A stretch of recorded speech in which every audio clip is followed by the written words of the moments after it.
Welcome to Religious Power, Risk and Regulation. My name is Natasha and I'm the chair for the debate this evening. When I'm not busy making mischief as a chair for debates, I run a project inside the family justice system called Research and Reform, which is dedicated to child welfare and looking at policy and legislation reformation with a view to placing children and families at the centre of law and policy wherever possible. Before I introduce our wonderful panel, I'd just like to run through the structure of the evening with you. As there are many of us, and our panel are also many, what we'd like to do is have our panels speak in pairs. So we'll ask the two panel members to speak to you first, and then we will open up the floor to you for 10 minutes so that you can then ask them whatever questions you wish, at which point we'll then close the floor, move on to the next pair, and repeat the process until we reach the end of the panel, at which point we'll then take a 5-minute break and allow you to rest and recharge. And then we will open up the floor fully so you can ask whichever panel members whatever questions you wish. Could I please ask you that when you do ask your questions that you stand up, state your name. If you come from a particular organisation, please do state which organisation you come from. And could I please also ask you to ask your question as politely as possible. This is obviously a very delicate debate, and I'm sure a lot of you feel very passionately about the issues, and quite rightly so. But if I could please ask you to ask your questions politely, that would be hugely appreciated, and I'm sure that the panel members will respond in kind. It now gives me great pleasure to introduce our panel to you. So if I can take you to the far right, first of all, we have Baroness Caroline Cox. Geographically. Sorry, Baroness, yes, geographically. Baroness Cox was the Deputy Speaker in the House of Lords from 1985 to 2005 and is currently the Chief Executive of the Humanitarian Aid Relief Trust. And her achievements don't stop there. They are many and varied, but it would probably take me all night to mention them all. So as we're short of time, if you would like to look at the panel members' biographies, you're very welcome to visit our debate website where we have all their information on there and all their many awards and achievements in Technicolor. So forgive me, Baroness Cox, for a short introduction this evening. Too long already.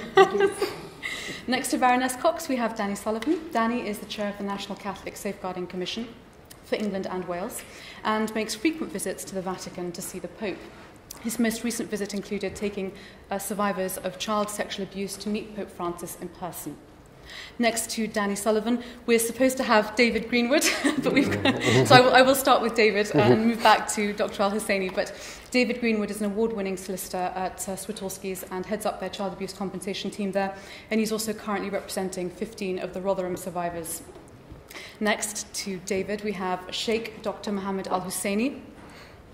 Dr. Al-Hussaini is a fully qualified imam and fellow in Islamic studies at the Westminster Institute, and he has also lectured around the world on defence and counter-terrorism.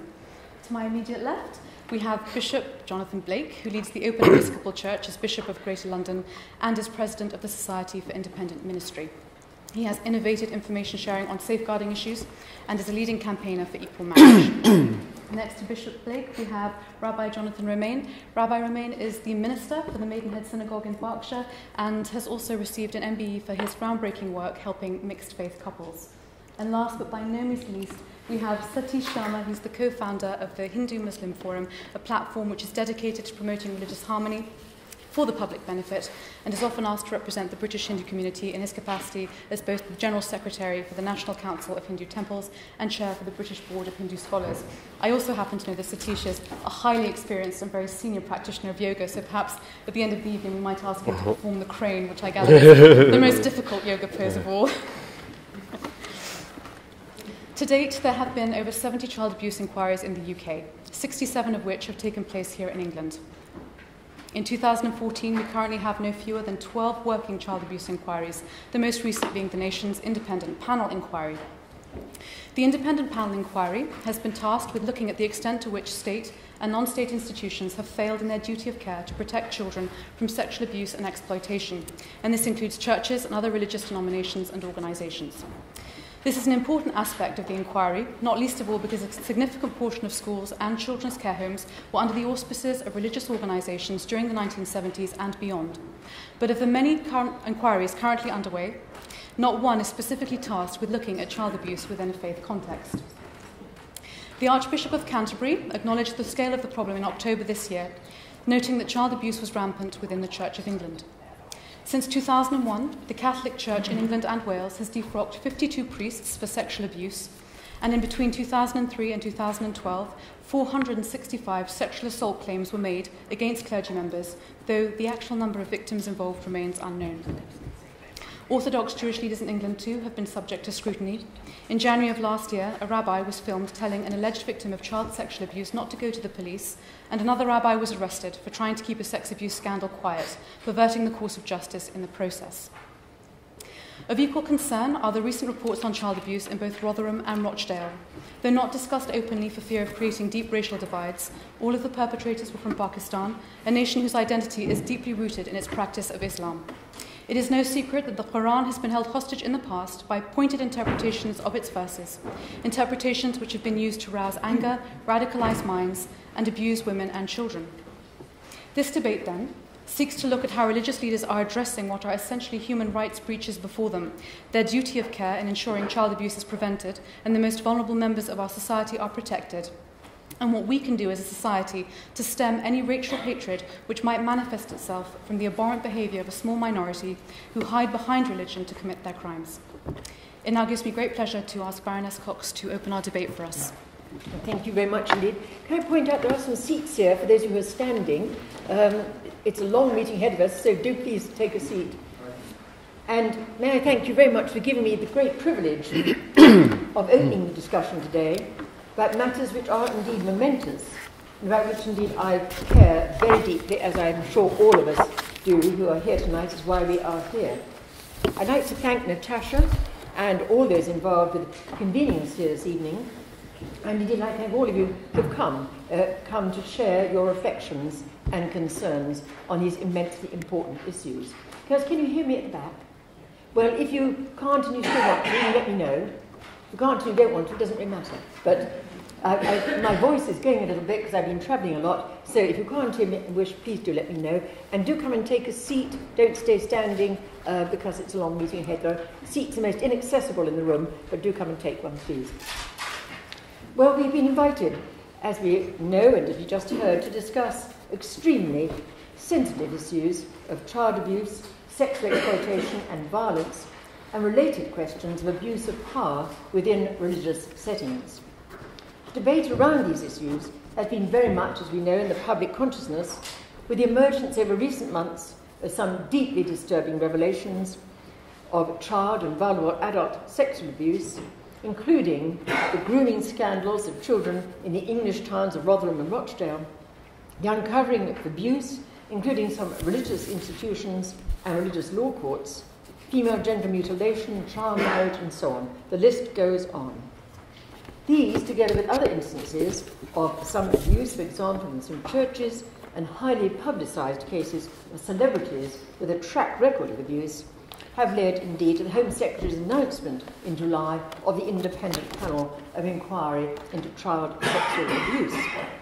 And it's this inquiry which provides the background or the context for our discussion here this evening.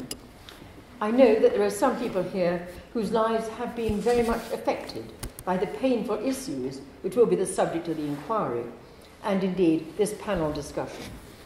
I therefore want to assure you of my, and I'm sure everyone here, our deep sympathy and our commitment to undertake whatever work we can do to try to end such evils and address these issues. But first, as we are in conversation together, I'd like to introduce myself, if I may, rather more modestly than Natasha's embarrassing introduction, because all I ever say about myself is I'm actually a nurse and a social scientist by intention. That's what I thought I was doing in my life. I'm a baroness by astonishment.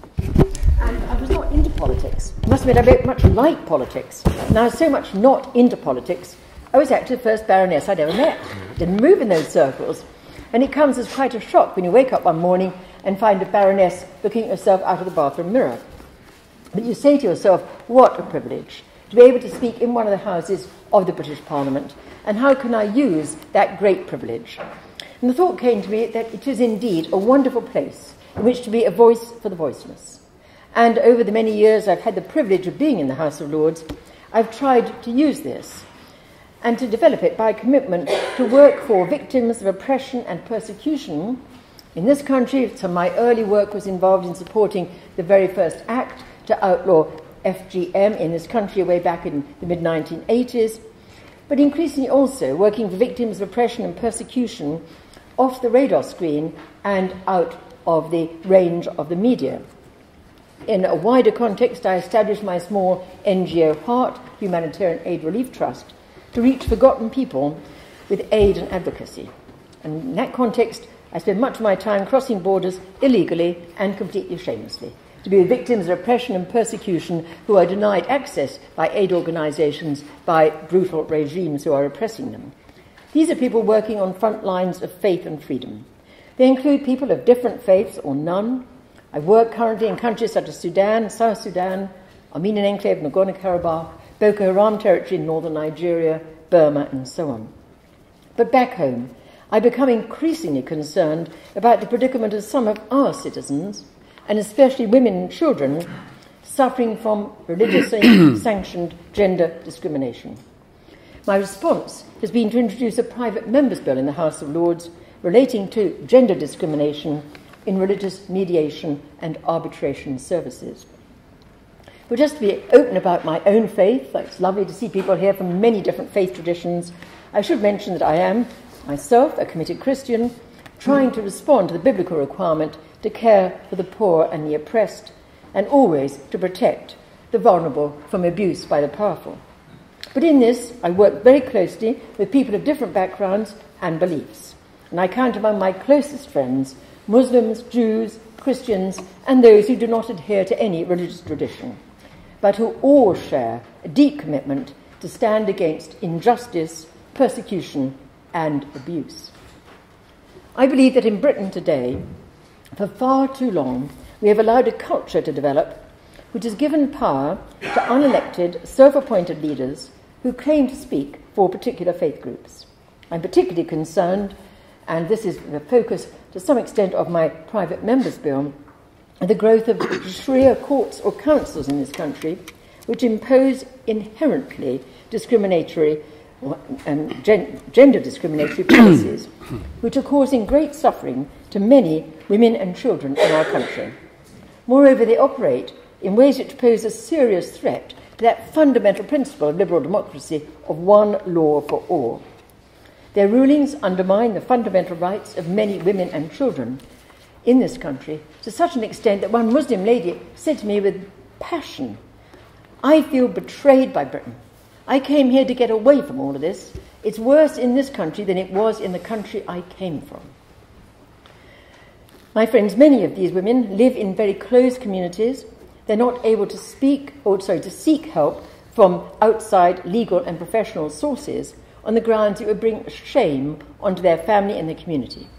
Consequently, they are trapped in situations where they suffer in ways which would make our suffragettes turn in their graves. If anyone wants me to give examples, I'm happy in the 10-minute discussion, if you don't quite get the point of what I'm talking about, to give you one or two real-life examples of how women in this country are suffering in ways which are utterly unacceptable and find it very hard, or don't even know how, to get out of their entrapment to seek the help from the abuse which they suffer.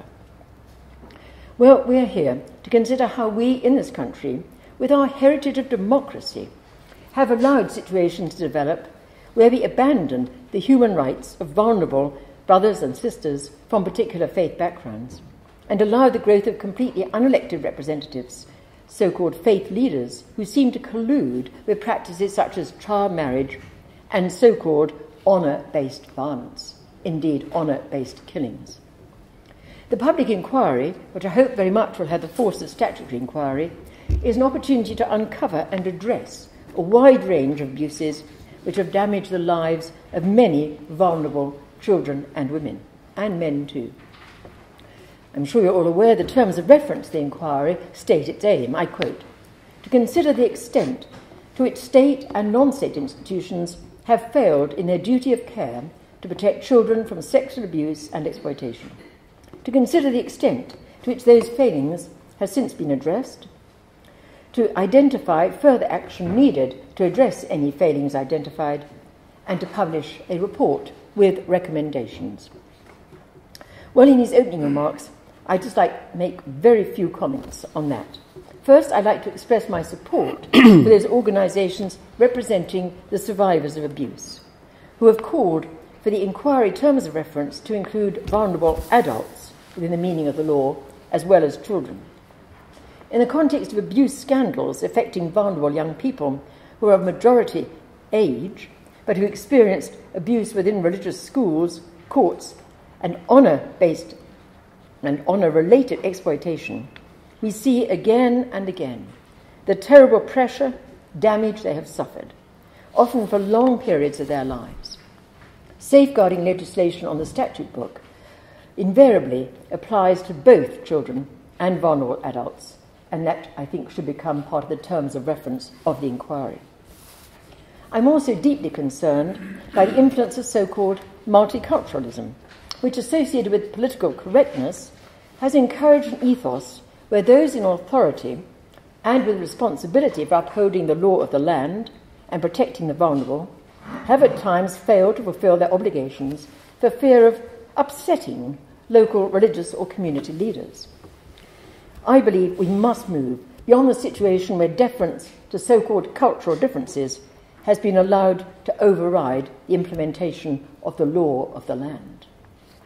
And finally, I hope we will all urge our political establishment to look beyond the powerful circle of self-appointed religious leaders and religious organisations, whose vocal lobbying has created a Britain with parallel quasi-legal systems and segregated communities. Among my close friends from minority religious communities are both women and men whose lives have been broken by abuse and bullying they have experienced in those closed communities, and who've been denied access to or help from the police and other authorities who should have given them the protection to which they are entitled in our democratic society. I therefore hope passionately that the inquiry will take very seriously the testimony of those victims whose voices currently go unheard, including some of my own friends who have been victims of so-called honour violence, FGM, abuse in religious courts, and particularly the Sharia courts, as well as colleagues who've spoken out and paid a high price for speaking out. I'm always deeply moved, often to tears, when I hear the stories of those who suffered from abuse in our democratic society and who've been unable to escape from religiously sanctioned rulings and their close communities, bound by the edicts of so-called honour and shame.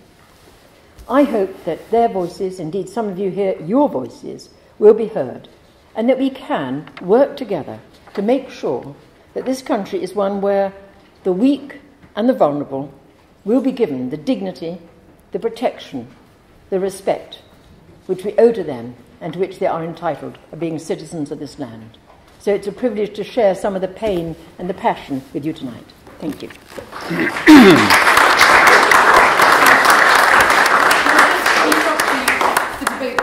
Just to introduce Sharma, who's the hosting of this evening. Please come to the panel, please.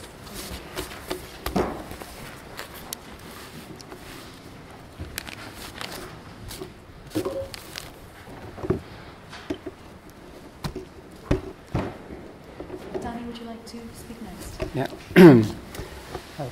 Thank you very much. Equally, I hope you can hear me at the back. Just indicate if you can't, and I'll raise my voice. It's good to be here and to share this platform.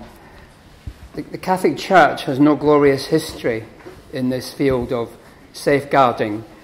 The way victims and survivors were not listened to, not believed, was a scandal. And is a scandal when victims and survivors, if they come forward, are not engaged with, are not listened to and believed. Part of the way the Catholic Church is structured is that every bishop is autonomous in his own diocese. So one of the things that happened in the Catholic Church was when people came forward, the response could be different in any diocese in the world. The bishops of England and Wales, recognising that, in 2002 had Lord Nolan make a review of safeguarding in the Catholic Church in England and Wales. And he completed his review and made a set of recommendations. And those amongst those recommendations were having a national set of procedures and guidelines for dealing with anybody who came forward with an allegation of abuse. And since Lord Nolan, part of our procedures have been that if somebody comes forward with an allegation, whether it's a current allegation or historic, then it should be reported automatically to the police or to other statutory agencies. So we would have no problem with mandatory reporting because we follow that principle already, and we think it's a very important principle. In 2007, another report was commissioned from Baroness Caroline to review how things had been since the Nolan report. And she made a raft of recommendations. One of the key ones is how I happen to be here tonight. She recommended to the bishops that they should have an independent commission, always written into the terms of reference, always chaired by a lay person. So it could have bishop representatives, it could have representatives of religious orders, but the majority of members would always be lay people, and they didn't have to be Catholic. One of our most able commission members, who finished her 6 years of service in January, was a member of the Jewish community. So having people on the commission who have expertise and background in that area. One of the criticisms, and it's a valid criticism, of my role is it's often said to me, you're independent but you have no authority.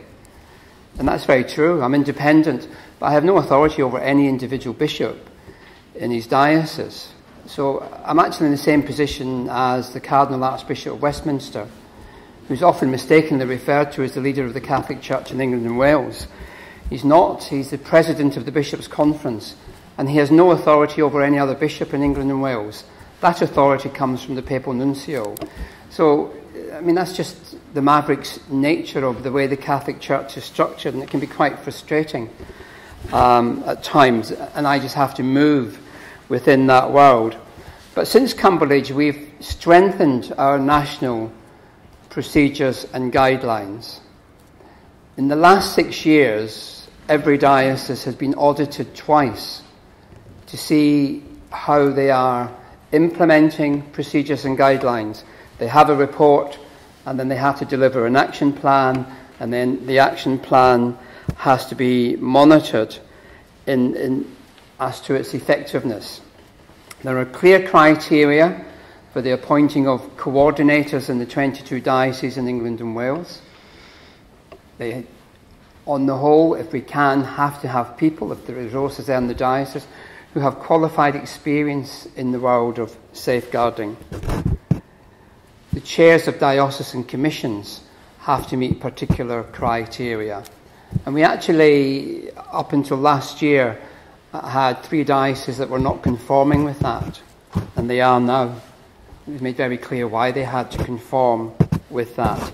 There was no point in having national procedures and guidelines that are actually approved by the bishops in conference, and then for individual bishops and individual dioceses not following that through. So those are some of the areas that we recognised as very important. In 2012, every bishops' conference in the world was required to send into the Vatican its guidelines, its procedures for dealing with allegations of abuse. And it might interest Baroness Cox to say that our guidelines and procedures are for the protection of children, young people and vulnerable adults, although I much prefer the term adults at risk. I think it's actually more focused, because I think at one time in all of our lives we could be vulnerable adults. Adults at risk is a bit more focused in a sense. So that's in a sense how the Catholic Church in England and Wales has tried to deal with the lack of cohesion, with the lack of focus, to have national procedures and guidelines, to audit whether they're being implemented and being reviewed and looked at in that way. One of the weaknesses I think that we have is still our engagement with victims and survivors. So we can have national procedures and guidelines, and I'm confident that people come forward with allegations, those procedures and guidelines will be responded to as they should. I think where we're still weak and ineffective is in how some dioceses still deal with victims and survivors of historic abuse. And I think only 5 Sundays ago there was an article in the Observer about 12 men who were abused when they were boys at a school run by a religious order. And why were the 12 working together? Because individually they couldn't get anywhere with the religious order. And what was really depressing about the article were some of the quotations from people who had been engaging with them. The current head of the religious order and also the solicitor representing the insurers who were working with the religious order. What they had to say was just singularly depressing. And I actually wrote a letter. So I know the journalist. I wrote a letter to the Observer explaining how I felt about that and how basically appalling the statements were in relation to these victims and survivors, and thanking the Observer for publishing it. Because if it did anything, it would wake up some people in the Catholic community that we may have national procedures, we may have national guidelines, we may on the whole be implementing them as best we can, but at face-to-face level with victims and survivors of historic abuse, if we are not listening still and engaging and trying to make their lives better and different, we still have a long way to go. And actually I found what, and I said it in my letter, I found what the head of the religious order said remarkable in comparison with what Pope Francis said. I was at the Mass where he spoke with the victims of abuse that had been invited to meet him. And it's a very interesting comparison. The head of the religious order said, I have spoken to priests who were in this school in the 60s and 70s, and they were unaware of any abuse taking place. Well, if you know how paedophiles operate, the manipulative, charming, and terrorise their victims, who's going to tell somebody else they're being abused? Yeah. But then, the most hurtful statement I thought was, he then said, if any of these men were hurt by what happened, then they're in my thoughts and prayers. They're in our thoughts and prayers. And I compared that to sitting in front of Pope Francis when he was speaking in his homily to the survivors of abuse. And he said, I acknowledge the experience of survivors of abuse. I know survivors have committed suicide. I know survivors have addiction problems to alcohol and drugs because of what happened to them. I know for some of you, you cannot make or sustain relationships, and I know many of you are distant from the church because of what happened to you. For that experience, I humbly ask your forgiveness. I admire and respect your courage in coming forward to disclose your abuse. But if you came forward to a priest or a bishop and either were not listened to or believed, for that I profoundly ask your forgiveness. I just found that a very stark comparison. And you might say, well, why can't you do anything about that? Well, you know, I chair a commission, sets out these policies and guidelines. Bishops have responsibility. They chair the trustees in their diocese. They're subject to charity law. They're subject to their insurance advisors. And you get into that whole world. And I now have a working group with all the different interested parties on it, including the insurance people, looking for a way forward where we can better behave together when engaging with victims and survivors, but particularly those who have suffered historic abuse and they're engaging for some kind of support, some kind of help. Danny, forgive me, I'm going to ask you to that's fine. So just to conclude, that's where we've been. In looking ahead, we're looking at using IT more effectively. We did publish 10 years of data gathering. We publish statistics openly every year, and the 52 priests being laicized was that summary of 10 years, and we'll continue to be as open and transparent in the Commission as we can be.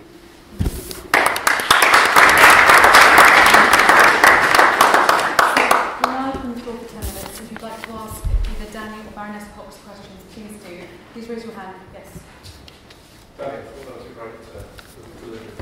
Thank you for that. Can we have your name as well, please? Sorry, In your message? I help out a few of these survivors groups and familiar with certain things there. With regard to bishops and insurers, from a Catholic perspective, have the insurers been given a bit more flexibility for bishops to dispense their pastoral duties as bishops within the community of the Catholic?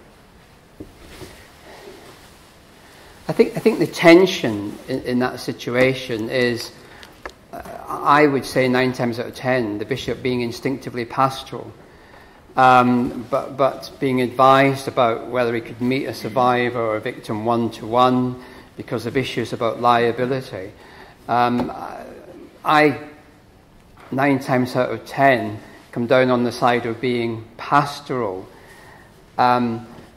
because very often that's what the victim and survivor is looking for.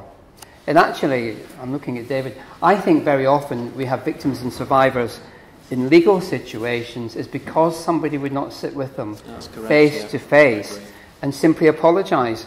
And I remember saying to a bishop, you have nothing to fear from sitting with this mother of a 14-year-old who was abused, and the priest was doing a lengthy prison sentence, from just apologise to. It's all she wants to know. Actually, if beyond that she wants some compensation for her son, that's her right as well. And you might enter into another debate and discussion about that, because that then becomes legal. But you should feel free to follow your pastoral instincts. Yes, hello, Charlie Tender from the Lawyers Sector Society.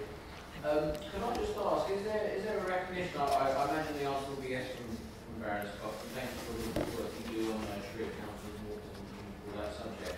Is there a recognition, hopefully, from the panel that the problem posed by abuse of children in an Islamic context is such a huge problem, even compared to all the other examples in the faith context? Because the other abuse in the faith context, we can at least talk about it.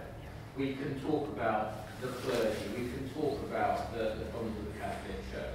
But increasingly, the problem with the abuse in the context of Islam is that you can't even identify the problem. Now, if you can't identify the problem, you have absolutely no chance of even solving it once you've identified it. We have all these euphemisms of Asian grooming gangs and sensitivity, which I know Baroness Cox talked about. But I think unless we can start to do that with Islam, we will never get to the point where I mentioned all these other examples of abuse. We're getting there. It's more or less dealt with. Charlie, can I ask you just to wrap this up for me? So, in conclusion, the problem posed by Islam is of such huge significance, even compared to all the other disturbing problems we have with the other religions. Thank you. Respond very quickly. As I was listening to my friend here, at least you can talk about the problems, you can talk about ways forward. It's out in the open. I think one of the real problems for many of the Muslim women and families I speak to is that they're closed communities. It's very hard to get it out.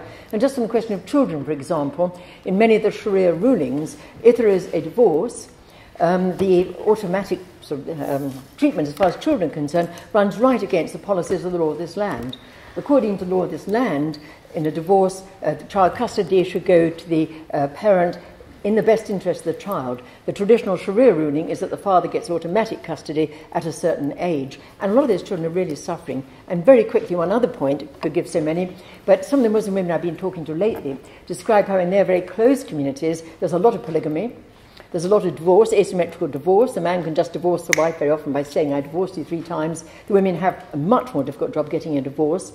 The men with their polygamous marriages are often having up to 20 children.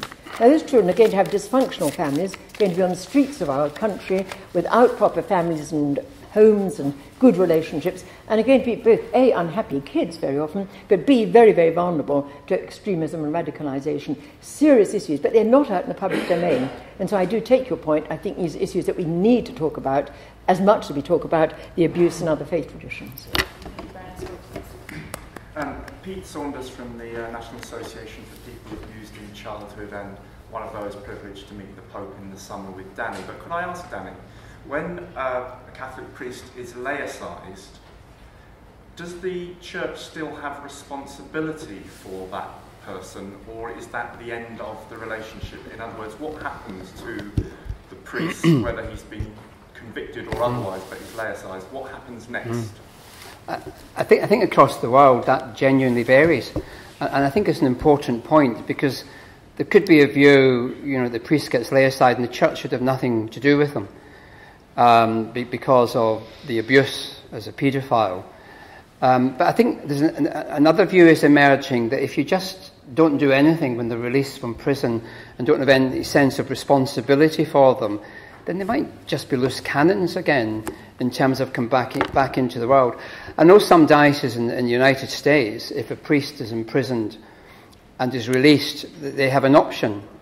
If they wish to be supported by the diocese that they belong to, they have to go to an institution which is strictly monitored and controlled, and that's the way they'll get support and accommodation, and their movements are very strictly monitored and controlled, rather than just disappearing into the ether. And I think we need to do more work on that, so that if people who were priests come out, you actually maybe know where they are in terms of being able to monitor and observe and be in touch, so that people remain safe. And that would, I presume that's the same for other sex offenders who come out. They might be monitored by probation and the police, but it's the community they belong to aware of them and where they are, and making sure that they're not in any position where they can abuse again. Any other questions? Okay, we'll move on to our second pair. Go first, thank you. Hello, I'm a lawyer working for survivors of clergy abuse, and also a committee member of MACSAS, that is the Ministry and Clergy Sexual Abuse Survivors. We're an organisation that supports. We're an organisation that supports survivors of clergy abuse, MACSAS. I've represented literally hundreds of survivors of clergy abuse in the last decade. I'd like to help more survivors. But the problem is that there are hundreds and possibly thousands more out there who are just unable to come forward. Only the most persistent and strongest come forward. And when they do, they tend to be angry because churches do not make it easy for them. What I'm about to say has general application for all faith organisations. But as our specialism is the Church of England and the Catholic Church, I'll confine some of my analysis to those faiths. Churches have privileged positions in society. They have unfettered access to the vulnerable. This privilege has been built up by alignment with the state, through privilege, and of course through the good work that they've done over the years. But with privilege comes responsibility. In my opinion, the Catholic Church and the Church of England have not taken their responsibilities seriously, and have failed their followers to such an extent that they should no longer be able to police themselves. The Catholic Church has refused to report abusing priests to the police, and has instead moved them around within and between countries. They've been strongly criticised on many fronts by the United Nations Committee for the Rights of the Child this year. The Church of England has promised to apologise in July 2013, but no apology has actually been issued. The Church of England has engaged with survivor groups and is listening, but has delayed and still refuses to accept survivor groups' plans for improvement. There has been conviction after conviction of priests. Are church organisations any different from other organisations that look after vulnerable people? The answer is no. These organisations should submit themselves to independent oversight, just the same as any other body does. The police are overseen by the Independent Police Complaints Commission. Care providers, such as care homes, are overseen by the Care Quality Commission. Social workers are regulated by the Healthcare Professionals Council. Why should churches continue to regulate themselves when they have so demonstratively failed? Survivors of abuse do not want to come forward to church organisations. Many of them cannot bear to set a foot in a church hall, or the office of a diocesan safeguarding officer. Most of my clients tell me that they fear not being believed. To go to someone outside their very close circle of friends and family is a step into the unknown, and it's a step that they're not willing to take, simply because the church systems are not welcoming. Church systems are not survivor-focused. They're not independent. There's no guarantee that anything good will come of it. Either by design or by accident, the church puts up hurdles in the way of those who wish to complain. Survivors are expected to complain to someone within the church itself. There may be the implementation of a clergy discipline measure, which may take months. Rather than deal with these hurdles, many survivors prefer to live with the anguish and pain caused by the memories of their abuse. Survivors need an independent body that they can turn to. I believe that Theresa May's panel inquiry into institutional childhood abuse will likely recommend statutory regulation of churches. The inquiry, though, will take 2 to 3 years to complete. In the meantime, I say that church organisations have an opportunity to show that they understand the principle of independent oversight and responding properly. I suggest that church organisations make a start right now by taking the following steps: handing over all responsibility for complaints to wholly independent bodies. That these independent bodies should be properly funded by churches and be able to provide assessment and funding for good quality therapy and support. That independent caseworkers within these organisations will provide advice on reporting to the police and social services. That these bodies should be able to carry out independent investigations into complaints and to make findings on them. Alongside this, I hope that church organisations will make direct requests to the government to implement legislation to establish an independent body to oversee these complaints, and that they will support any legislation put forward on the issue of mandatory reporting. I wish them well with the changes that they need to make. Thank you.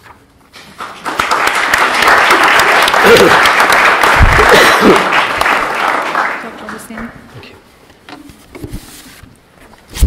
Shalom, salam, peace be with you all. You forget many things as a child, but one schoolboy memory that's been rather perseverating in my head today for some reason. The words from a poem that I really love from Catullus, which is O quid salutis est beatius curis, cum mens onus reponent. Or what is more blessed than when worries are resolved and the mind lays down its burden? Ac peregrino labora feci, venimus larem ad nostrum. And from wandering and toil to our own hearth gods we return. Another Roman, Cicero, taught how friendship makes life splendidiores, makes it more beautiful, and adversary lighter leviores, in sharing its grief and anxieties. And thus, on the panel today, it is my honour and my privilege to come forward not really as an academic or an imam, but as a survivor myself. And in this homecoming, in this room today, are some very important and very special people, without whose support and without whose care I simply wouldn't have made it. I wouldn't be here. And I therefore dedicate this little contribution to you, to, first of all, my blood family, my childhood Christian and Jewish friends with whom I've grown up, to my beloved friends in the Jewish community particularly, who've taken me in when nobody else would have me, to my Irish musician friends who I play fiddle and find a little safety in the London Irish scene, and to some very special friends from the City of London ward of Portsoken who are here, and along with those excellent loved ones who have given me the gift of their hospitality and their protection and their support and their confidence in believing the things that I've shared with them. It is my particular honour to share this platform today with my very dear friend Caroline Cox in the shared journey that we have had together in the defence of persecuted Christian minorities. I know today in General Synod there is a discussion on that very situation in Iraq and the Levant. From bullying and abuse by Islamist groups, and I think we understand the same theological dynamics of supersessionism and ascendancy that inform the trampling down of others for theological grounds. And I'm proud here to stand also as a committee member alongside David as in ministering clergy sexual abuse survivors, and I do so. And I say it openly, as a vulnerable adult with my own health issues. My own classical tradition sets a very high standard, a very high value of brotherhood and friendship, indeed from pre-Islamic times. And in Surah Al-Hujurat, in the Quran, it declares that the believers are but one brotherhood. The Arabic word for God's mercy, rahmah, and indeed for the name of the merciful one himself, Ar-Rahman, Har-Rahman in Hebrew, derives from the same Hebrew-Arabic roots, raham, for womb, the bonds of kinship, silat rahim, literally the bonds of our common womb, our common humanity, are celebrated in the famous prophetic hadith, the prophetic tradition that says that God gave the womb, the human uterus, a name from his own name, a name for mercy. And whosoever cuts off that bond or betrays that bond of sacred relationship, of trust, of care between one human being and another, God will cut him off. And I think this is the core of the matter. This is the heart of the matter.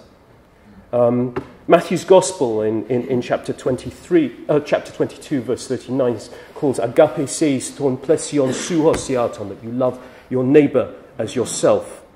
And echoing the same commandment, the same principle from the Hebrew in Parashat Kedoshim in Leviticus 19.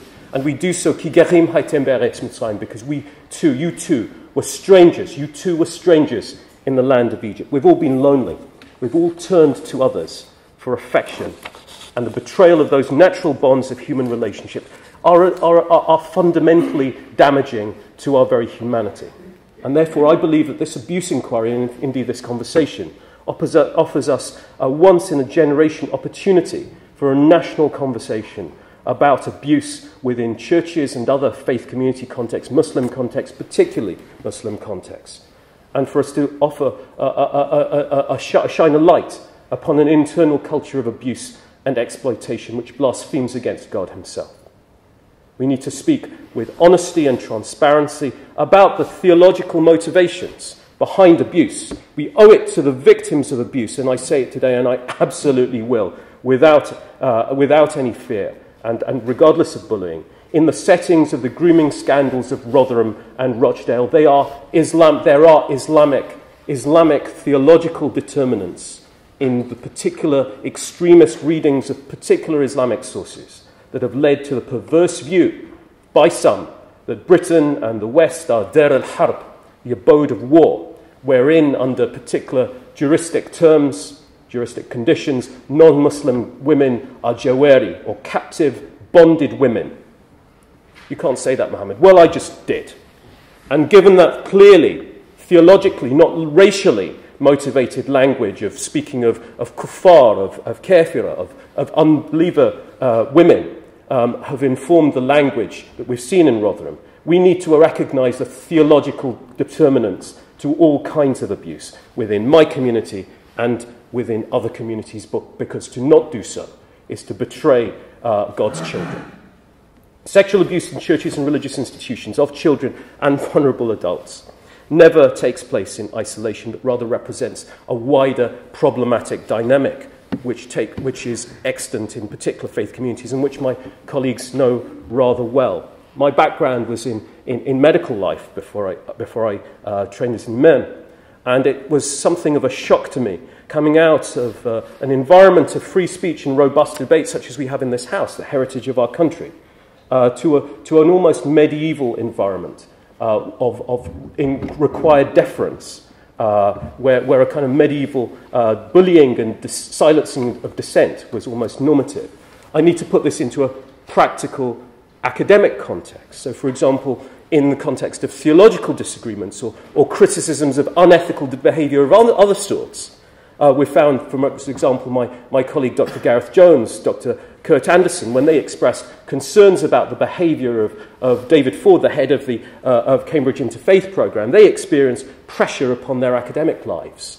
And Gareth even experienced an external intervention, an adverse intervention, in his academic promotional committee at Birmingham University. The Emeritus Bishop of Jerusalem, Abu Riyah, Abu al-Asad, speaks about considerable bullying and unethical behaviour in the context of the conduct of the former Archbishop's advisor on interfaith relations. My friend Rabbi Reuben Livingston, when he raised concerns about the Interfaith Network, our national umbrella body for interreligious activity, about discrimination and connections to extremist groups, he experienced considerable bullying in that context. This culture of bullying starts with sexual abuse starts with a culture of religiously motivated entitlement. You must respect Islam. You must respect my religion. You must meet the demands of my religious observance. You must provide me exemptions from particular legal provisions on grounds of my religion. It combines with the view that you must therefore respect me as a religious leader, as an imam. I have a religious title. You must respect my imam's beard. You must respect my clergyman's dog collar. And combined with a particular narrative of a highly psychopathic, charming, charismatic, persuasive, manipulative, religious demagogue-type personality, for which a commitment to a particular cause, such as, for example, the environment or climate change or challenging the City of London, challenging the financial services industry, provides a campaigning basis for which causes us to be required to make fiscal donations and to provide tireless free labour. In the context of post-9/11 interfaith, we have had so much, millions of taxpayers' money given over, poured into government advancing the voice of faith in the public sphere, and the empowering of British Muslim leaders who I never voted for, and concurrently, as Caroline has rightly identified, a concurrent pattern of silencing dissent. I was very heartened to see in General Synod yesterday that the concerns raised by Maxas about the collusion of particular particular clergy in the silencing of complaints about abuse was something that was being taken seriously in the view of those who spoke relative to the guidelines for the professional conduct of the clergy, which are currently in play. Likewise, Maxas has made representations that those who are victimised by reason of their raising concerns should be protected from detriments being applied to them, from victimisation in a parallel manner to Section 27 of the Equality Act, which protects against victimisation, and likewise other related legislation. I'm today the recipient of a nice threatening letter from Winkworth Sherwood, which one of our colleagues who's involved in Maxas, indeed an Anglican clergyman himself, speaks of how the Church of England has habitually used among the most brutal and litigious lawyers to try and silence those who raise criticism. I hope very much that culture will change and we will leave the situation where people are able to move through religious leadership circles and leave a huge amount of wreckage behind. It would be wrong. I will close now. It would be wrong of me to speak today without speaking something about my own personal history of abuse. I met a clergyman called William Campbell-Taylor, and in the context of my own health vulnerability, heard about experience. If you're going to be talking about somebody in a critical way, Sure. we can't really have that. Okay, well, this was a context in which I experienced abuse very directly. We won't be able to mention names, though. Sure. And so in this context, I would very much ask that the Church recognises that mechanisms such as the Archdeacon of Hackney, Hackney, Mohammed, can I just ask you to close now, please? Yes, sure. The Archdeacon of Hackney and the Bishop of Stepney silencing criticism. This is not acceptable at all. Thank you.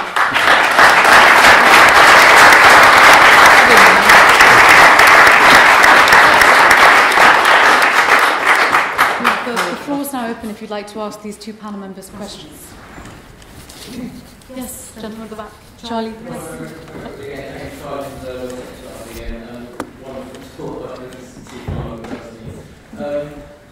Language is very important. But I could just ask, there was one tiny criticism of what you said. I have nothing really to object to anything you said, but language is important. If we're going to talk about extreme interpretations of Islam, we might as well say Jew hatred is an extreme interpretation of Nazism. Language is very important to me. It's important that we give words their normal meaning. I personally don't think abuse is an extreme interpretation of Islam. There's good things in Islam, there's bad things. And I would completely agree that we don't call these extreme, twisted, perverse interpretations of Islam. I would rather we just call them Islam. Yep.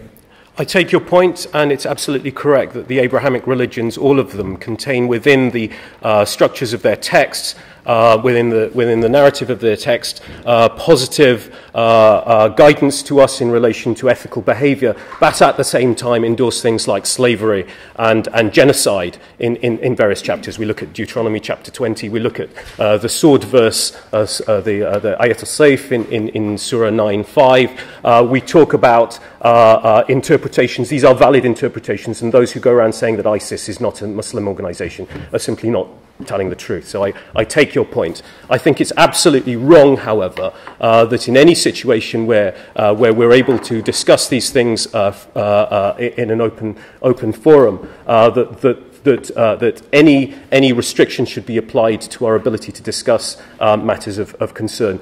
I heard the gentleman over there. The fact is that these people who I referred to were invited to attend. They were invited to attend. They have chosen not to do so. There were two panel members from the Church of England who have subsequently withdrawn their attendance. And pressure was applied, indeed, in relation to the booking of this room by officers within the Church of England. So religiously inspired bullying, silencing of dissent is something that we cannot allow to take place in a country that has a heritage of free speech. We cannot allow that.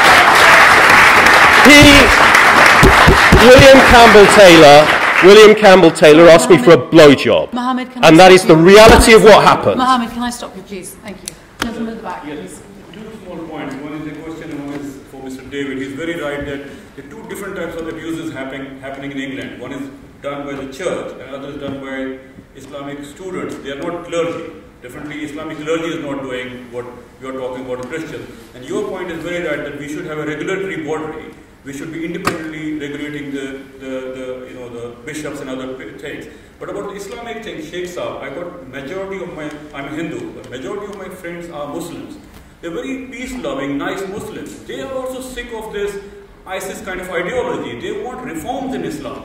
And I want you people to do something about these Muslims who are the main body of Muslims around the world. They're sick of the ISIS kind of faith. And you should be, you are very progressive. It needs a reformist movement, maybe starting in England or anywhere in Western Europe. Yeah, do you know, we have an opportunity with with this inquiry that's going on to address these issues. I'm no expert on Islam. I'm sure there are experts around who can give evidence to the inquiry, and that hopefully the inquiry will draw its own conclusions as to whether or not there is something that can be done with Islam, and whether there's anything wrong with it in the first place. So that inquiry will, I'm sure, look at that. Well, let's face it, it's a major religion that needs to be looked at in this country. I'm sure it will. Thank you. Any other questions? Yes, this gentleman. The impression is... Sorry, could you give us your name? Sorry, my name is Campbell-Taylor. I do various things within the Hindu community, but I also write a column as well for one of the ethnic press as well.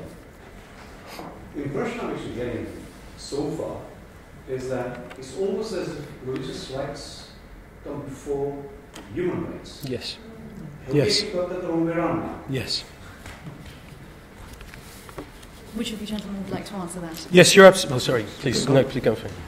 Well, I was at in Geneva, the UN Committee for the Rights of the Child earlier on this year, helping survivors give evidence and advising them on the evidence that they're able to give to the committee there. And it was, the UN are on our side. The UN are really interested in this, to push the rights of the child above and beyond anything else. All these countries signed up to this treaty back in 1990 or whenever it was, and the UN are absolutely determined to make sure that they hold these countries to account, and indeed religious organisations to account. So if you do get an opportunity to have any contact with the United Nations, please send in your comments. But they as a body are interested in promoting the rights of the child. The response of religions or religious organisations, certainly some that I've studied, has been to deny human rights, essentially, and to promote their own internal rules. Well, in a society, either we accept that there's one law for all, or we have chaos. Exactly. There's a reason I asked that question. This is for the subsidiary. The subsidiary is that have we reached a time where we now need to demand from the religious authorities that they sign up to the fact that human rights come first?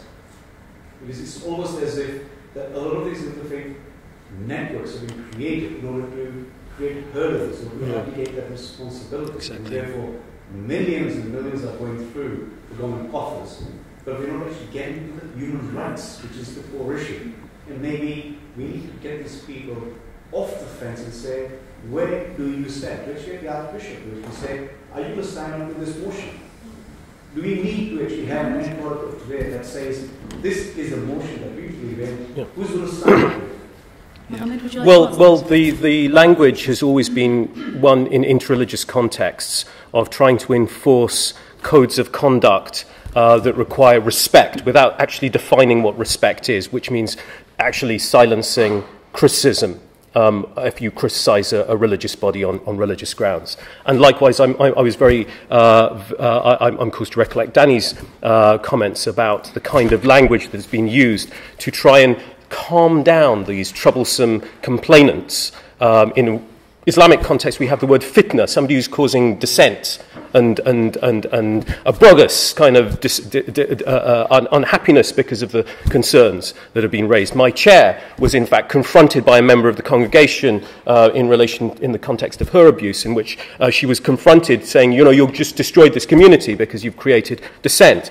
In the context of my experience, a neighbouring clergyman told me to take consolation from God because God will provide justice in the hereafter. And his comment, which I quoted in Church House was well, I do have to, he may be a flawed character, but at least I do have to work with him. And he may be a flawed character, but at least he's not loading people onto trucks and sending them off to Auschwitz. And is that the bar? And I said to him, is that the bar for being a Church of England clergyman? This is the language of silencing criticism and silencing dissent, and they can't sue me because it's all true. It's all true. Any other questions?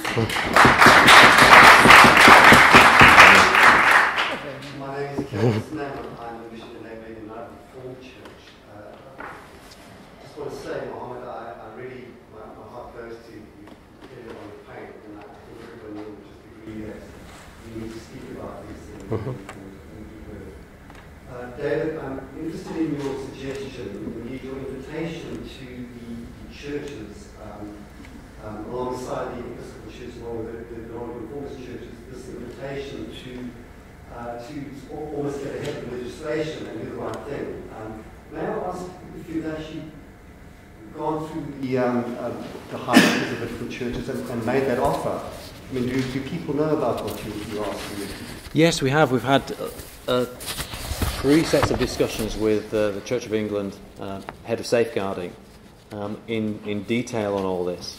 And it has to be said that they are responding, but I'm impatient. I've been at this for years and I want action. They are responding, they are setting up pilot schemes. It's not ideal, they're doing something. Yeah. Thank you, David. We'll move on to our next speaker, Bishop Clergy. evening. Thank you.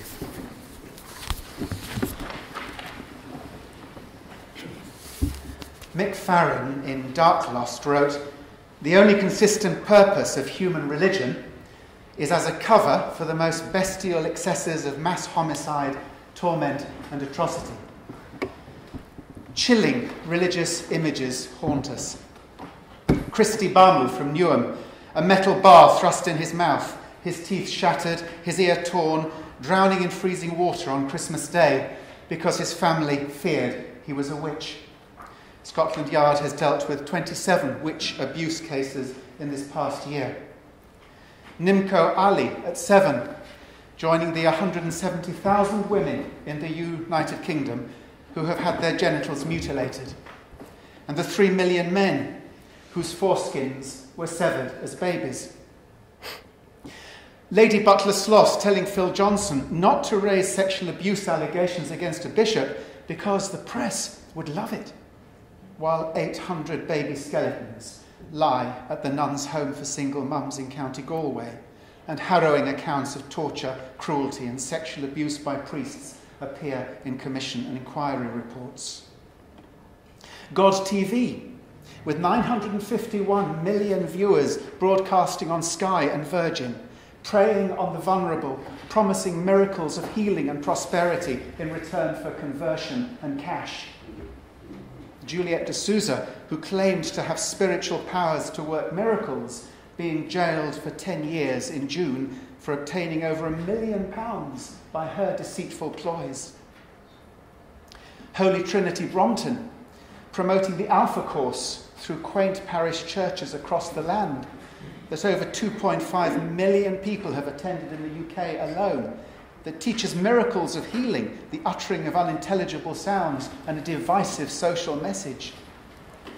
Sunday schools and church schools teaching children that Abraham was good for being willing to plunge a knife into his son as a gift to God, and that God is good even though he slaughtered innocent Egyptian children at Passover and drowned countless thousands in Noah's flood.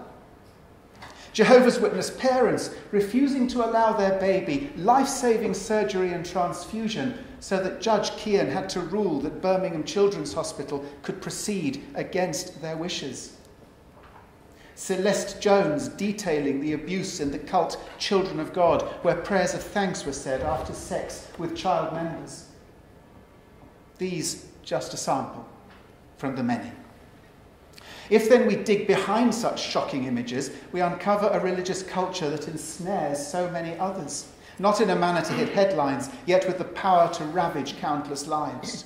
A person's need to belong proves fertile ground for them to be manipulated and coerced into a subservient and dependent lifestyle. Their moral, social, and financial choices are usurped. Their ability to dissent is eroded. Their loyalty is maintained through fear and the threat of expulsion and persecution.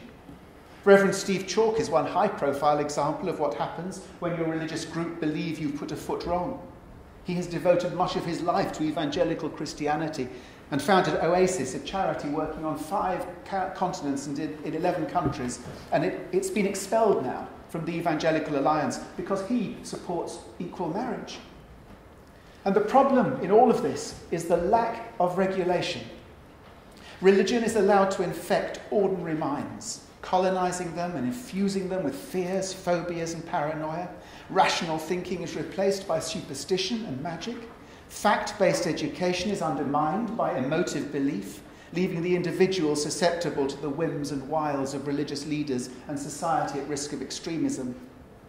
In the United Kingdom, other than the criminal law and for the Church of England ecclesiastical law that is largely self-serving, there is no jurisprudence that covers religious activity. The lack of independent scrutiny and accountability has proved fertile ground for a wide array of abuses to be perpetrated.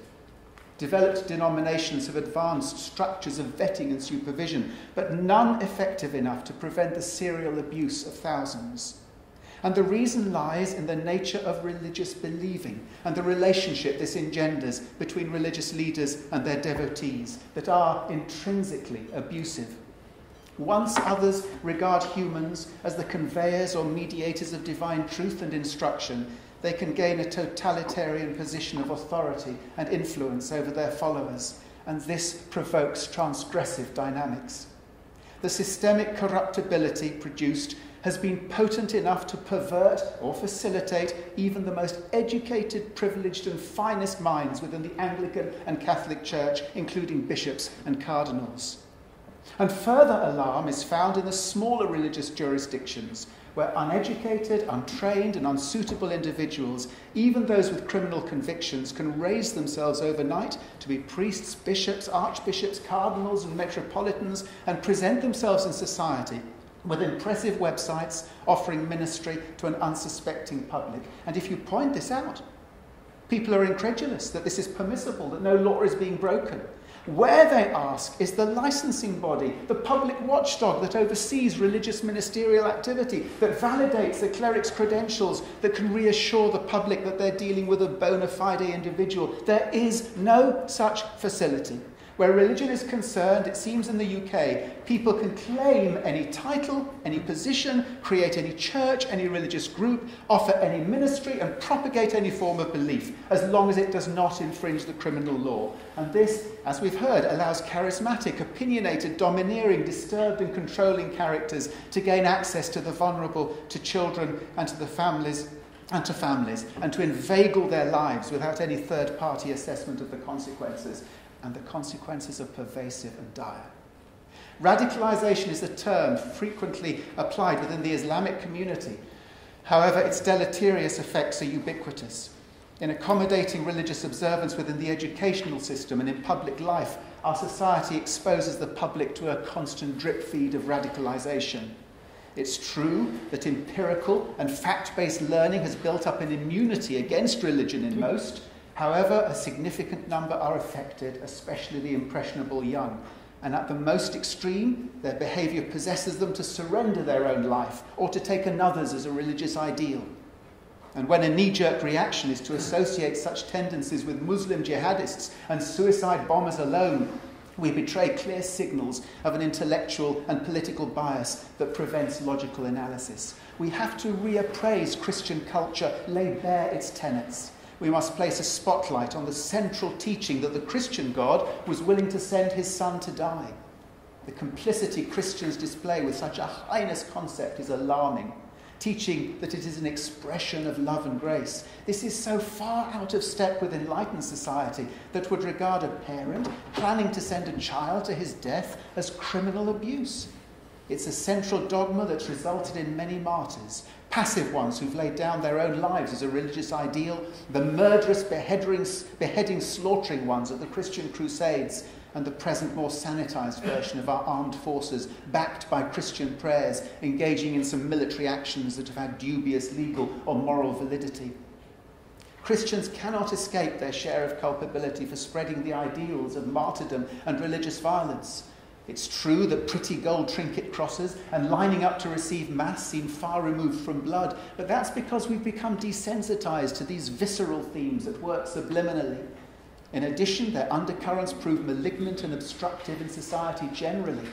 They are found, for instance, in religious resistance to the socially progressive legislation of successive governments that have championed the rights of women, blacks, the LGBT community, children, the disabled and the poor. In religious resistance to research and the advances in medicine, contraception, IVF, the screening for birth defects, abortion, genetic engineering and euthanasia. In religious resistance to building a pluralist, tolerant society in which each has an equal place. In religious resistance to altering the anachronistic nomenclature and focus of national festivals such as Christmas and Easter and the normalisation of Sunday trading. And as well as these impediments to progress, there's another blight. Instead of seeing a public consolidate its rational and deductive powers, we gather embarrassing evidence of the malleability of individuals and communities by so-called mystical and magical phenomena. Intelligent show personalities like Derren Brown play with their audience, making them both incredulous and at the same time ludicrous. Televangelists and Wembley Arena preachers have their crowds swooning in spiritual ecstasy and believing they've raised the dead. Even the Archbishop of Canterbury can have a broadsheet journalist describing his utterances as life-changing. And meanwhile, Hollywood producers prepare another paranormal activity to have viewers quaking at the supernatural. All these consequences are egregious and pose a considerable risk. And the solution, perhaps, I submit, first, no public religion. I submit that it's necessary to remove all religious observance from public life. The Church of England needs to be disestablished and the United Kingdom declared a secular state. There should be no religious public broadcasting. Worship services and thoughts for the day should be scrapped. Prayers and religious reading should not form part of national events, commemorations or remembrance, and should play no part in politics. School religious assemblies should cease, and faith schools should receive no public funding and be gradually phased out. No grant should be made to religious buildings, such as cathedrals, unless they're administered independently and are available for public use. Public festivals should be renamed and refocused to be inclusive. Christmas, for instance, Noeltide, celebrating the miracle of birth. Easter, Springtide, celebrating the cycle of life. And second and last, an independent, as we've heard, regulatory body. All religious organisations, however large or small, and all individual practitioners should have to be registered and pay a proportional contribution towards the regulatory body. You cannot rely on the fine-sounding promises of religious organisations that are scrambling to adopt the right language and window-dress their structures. The same predatory people, beliefs and practices remain in place. Nor can you rely on the usual suspects, the great and the good, most of whom know each other, who transfer from one regulatory body to another and invariably cover each other's back. Nor can you rely upon structures, committees and laws alone, for they so often produce the opposite of their intention, straining after gnats and swallowing camels. Instead, there needs to be a transparent process where all should have to adhere to a code of practice and meet required standards. Safeguarding principles and procedures should have to be followed, with children never permitted to be alone with an adult or adults, and all one-to-one contacts with adults arranged with a third party in close proximity, fully documented and supervised by an accredited independent professional. John, Groups... Can I ask you to close? Yeah, I've just got that much. Is that all right? Groups should be inspected periodically and the findings published. Any religious community or individual counted as failing should be prevented from working with the public until the necessary standards were met. So in conclusion, 6 lines. Without innovative and effective steps to regulate and oversee religious activity in the UK, individuals and society will remain at risk. I finish with a quote from the Reverend Charles Caleb Colton's work, Lacon, where true religion has prevented one crime, false religions have afforded a pretext for 1,000. Thank you.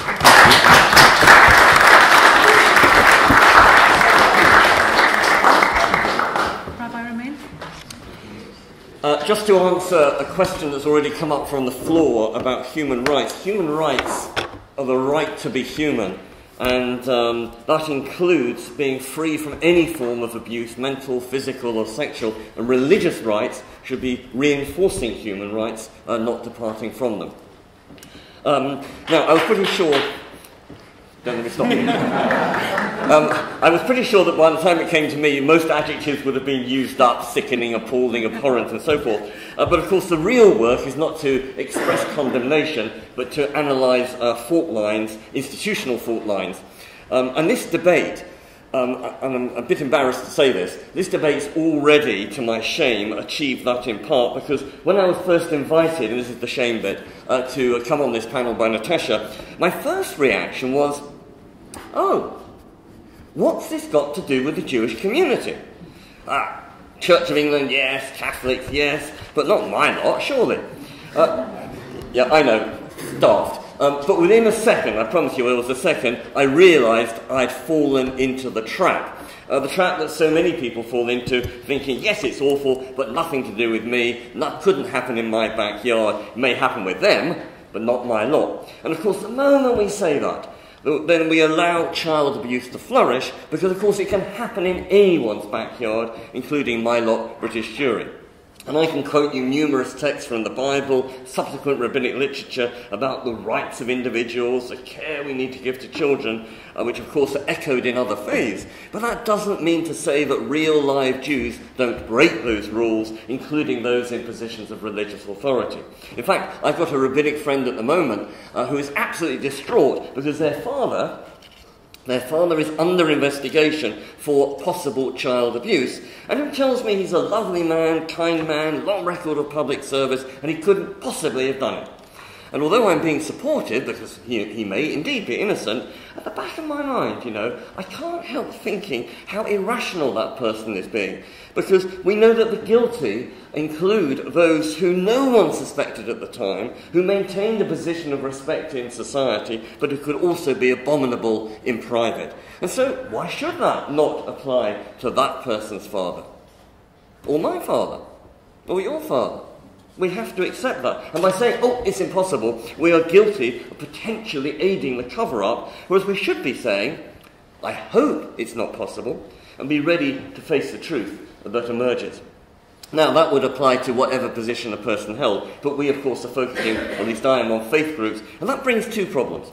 Firstly, the institutional cover-up, and of course, as you know, we witnessed last month the former Archbishop of York, Lord Hope, resign following the revelations of his failure to report to the police the paedophile activities of Robert Waddington, Dean of Manchester, which Lord Hope had known about. And what was extraordinary was that here was a former Archbishop of York, senior person in the church hierarchy, and yet it was nothing like the shock, horror reaction you'd expected in the press, because we were so used to exposés and cover-ups, especially sadly in the Catholic Church, that it was more a matter of, here we go again.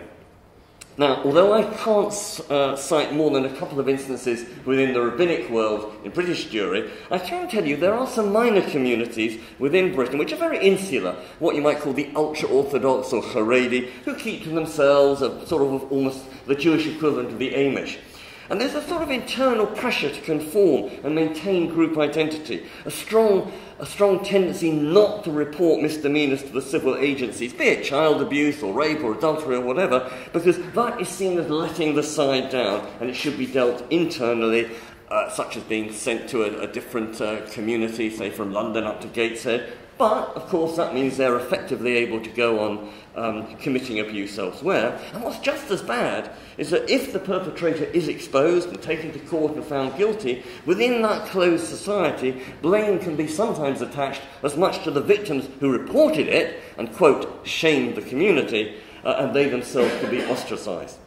Now, in both these instances, the church denial, the Haredi cover-up, lies a fear that if a particular person is exposed, that will tarnish the rest of the group. Whereas you and I know that actually it's colluding with the perpetrator that's what really tarnishes the group at large, and of course denies justice to the victim who should have been the prime object of concern. In fact, maybe what we should do is explore that a little bit more so as to understand the causes that lie behind that warped thinking. Because what fascinates me is not that so much that Lord Hope and others covered up the crimes they discovered, but why they did so. Let me suggest some reasons. Was it the naivety of hoping that they could handle the problem, and so there was actually no need to bring it to the outside authorities? Or the nervousness of thinking that if one crack was exposed in the body of the church, then the entire edifice would collapse?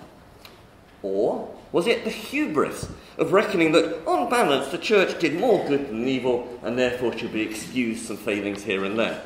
Or was it that they felt under attack and in crisis already, with the church battling so many enemies that it couldn't afford any more weak spots, especially clerical failings? Now, none of these explanations, or any that you might want to suggest afterwards, can be used as excuses, but they do highlight why there is plenty of work to be done about changing the culture.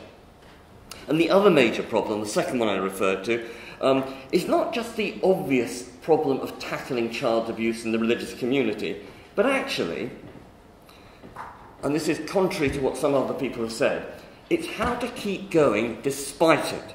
Because there are actually lots of vicars and rabbis and priests that don't abuse children and that do lots of good and are being stymied because of the suspicion that surrounds every interpersonal action.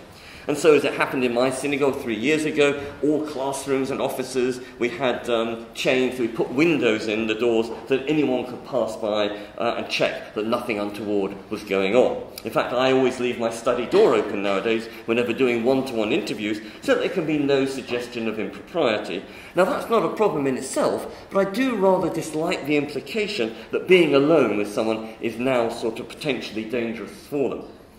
And certainly it's been a long time since I put my arm round a child at the religion school, lest a gesture of encouragement and warmth be seen as touching up. But something I have to say I've resisted is that, giving up that is, I have 2 season tickets to my local football club, Reading. Now, I usually go with my son, but he's actually begun to travel a lot, so if he's away, I take children from the religion school instead as a treat, particularly if they come from a poorer background or if they don't have a dad living at home, with the result being that each time I go to stadium in recent weeks, I have a different child with me. You can see where I'm going. And maybe I'm projecting unnecessarily, but I do wonder if people sitting around me think, oi, something a bit fishy here. This here broke with a different child each month, and that maybe I'm grooming them. And I really have wondered very seriously whether I should stop, but I don't, because that would be giving in to the culture of fear and letting the evil committed by child abusers poison the minds of the overwhelming majority who don't. All of which means that while, yes, of course, we have to be aware of abuse and guard against it, we also have to protect values such as trust and friendship. Be vigilant, but also maintain a generosity of spirit. And getting that balance right is difficult for civil society, but it's actually particularly problematic for faith groups, because the religious try to assume the best in people. And so somehow we have to walk a religious tightrope, don't we, between being open and trusting, and yet not being naive and complicit. But let me end with a forthright view on another religious aspect, the secret of the confessional, and whether Catholic priests are bound to maintain those secrets, or, in the case of child abuse, should break the seal and report it to the police. Now, we don't have confession boxes in Judaism, but rabbis are told things strictly in confidence as part of our pastoral counselling, and we are expected to abide by it. But unlike the church, there is no sense of having to do so at the cost of criminal activity. So, if I am told by the person that they nibbled a ham sandwich the other day, okay, their secret is safe with me. Or if they've got a moral dilemma, then I'll try to help them work through it. But if they have done actual harm, then I am very clear that my role is either to persuade them to hand themselves into the police or to do so myself. In fact, there's a very well-established principle that repentance and contrition can pardon the sins you've committed against God, but not the sins you've committed against other people. You can't pray away those sins, and they have to be rectified through action. And what's more, that duty to report people is incumbent not just on rabbis, but on all Jews. And in fact, one of the texts that we read out at one of the holy days, Yom Kippur, Day of Atonement, from Leviticus 19, you shall not stand idly by wrongdoing, you shall speak out against those who commit evil, otherwise you share in their guilt. So the problem is not that we lack religious guidance, but that individuals don't always follow it, and religious institutions sometimes put self-interest above their own religious principles, which is why debates such as these can serve as such an important religious alarm clock that none of us should ignore. Thank you.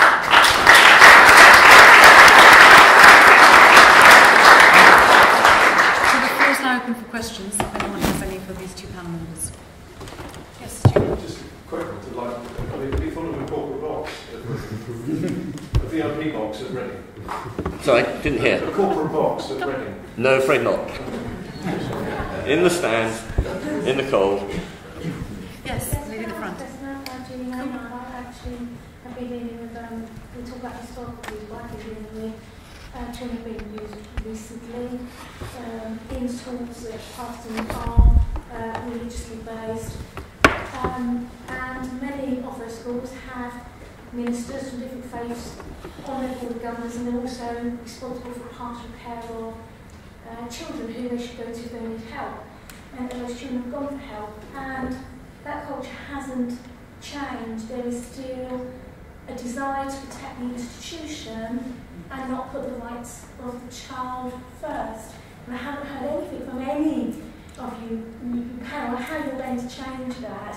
And the other thing is I haven't heard how you as groups want to work with Ofsted, who have been slated for Rotherham quite rightly, how you're working with the CPS to stop this victim blaming culture and to understand different faiths and how they may not step forward, or with the DFE, or with the police. And certainly I think the police need a big lesson in understanding, particularly women who are in close communities, who will be frightened to talk to the police in any circumstance. And I haven't seen anybody come up with any suggestions out any of you on that. Do any of you? Yes, please. Well, let me just throw out, I mentioned changing buildings, because buildings can, be welcoming, or they can actually be imprisoning. So changing buildings like the windows in the doors isn't a small thing. It also sends out a message. But more other things, training ministers, so that it's actually part of the training course, so that all the pastoral skills right from the word go.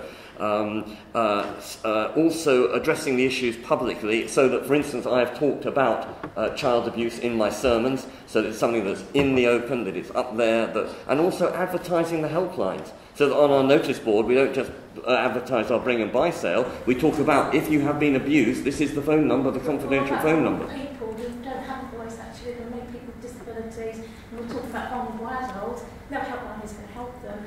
And you're talking about bricks and mortar, and you're talking about specific about cultural change in individuals, and you've still got people on the ground who are ministers, who are not changing their ways, and they are not thinking the unthinkable. They are thinking, do we believe this child? You yourself have brought up, do I believe this child or not? Well, I think we should always believe the child. Most children would not make up a false allegation of being abused. I mean, personally, I think there's a great problem, because I don't think there is a single solution that fits the whole resolution of it. Committees are only so good. Independent bodies are only so good. Internal training, etc. There's got to be a multidisciplinary, multi-communal approach to trying to create a sea change of culture in how we process the care of people who are vulnerable. And that actually, as we heard earlier, involves everybody, because all of us are vulnerable at different times. And you cannot trust any one single solution to give you that protection. And I think one of the, moving from children to women, they're very obviously closely related, one of the provisions of my private members' bill would be to address the ignorance of so many people in the closed communities particularly. When one talks to the women in these communities, very often they're polygamous marriages, they've been recruited from villages in very remote areas, they're illiterate in their own country, let alone coming to another country, don't speak the language.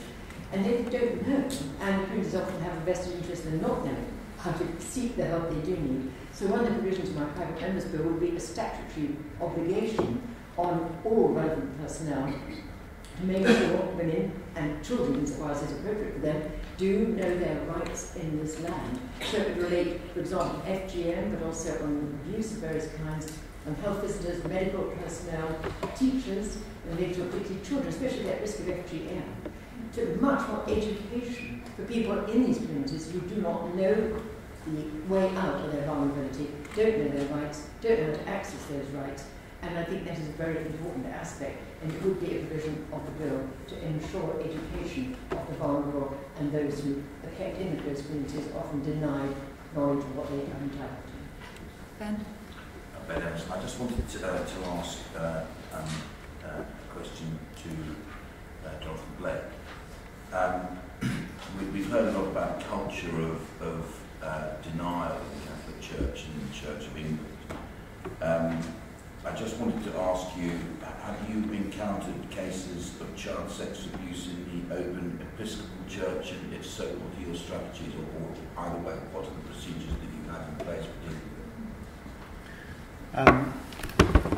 with it? We follow strict protocols, and when there have been situations where that has been brought to our attention, we've cooperated fully with the authorities and have, I think, impressed the public bodies with our proactive approach and our complete transparency of process.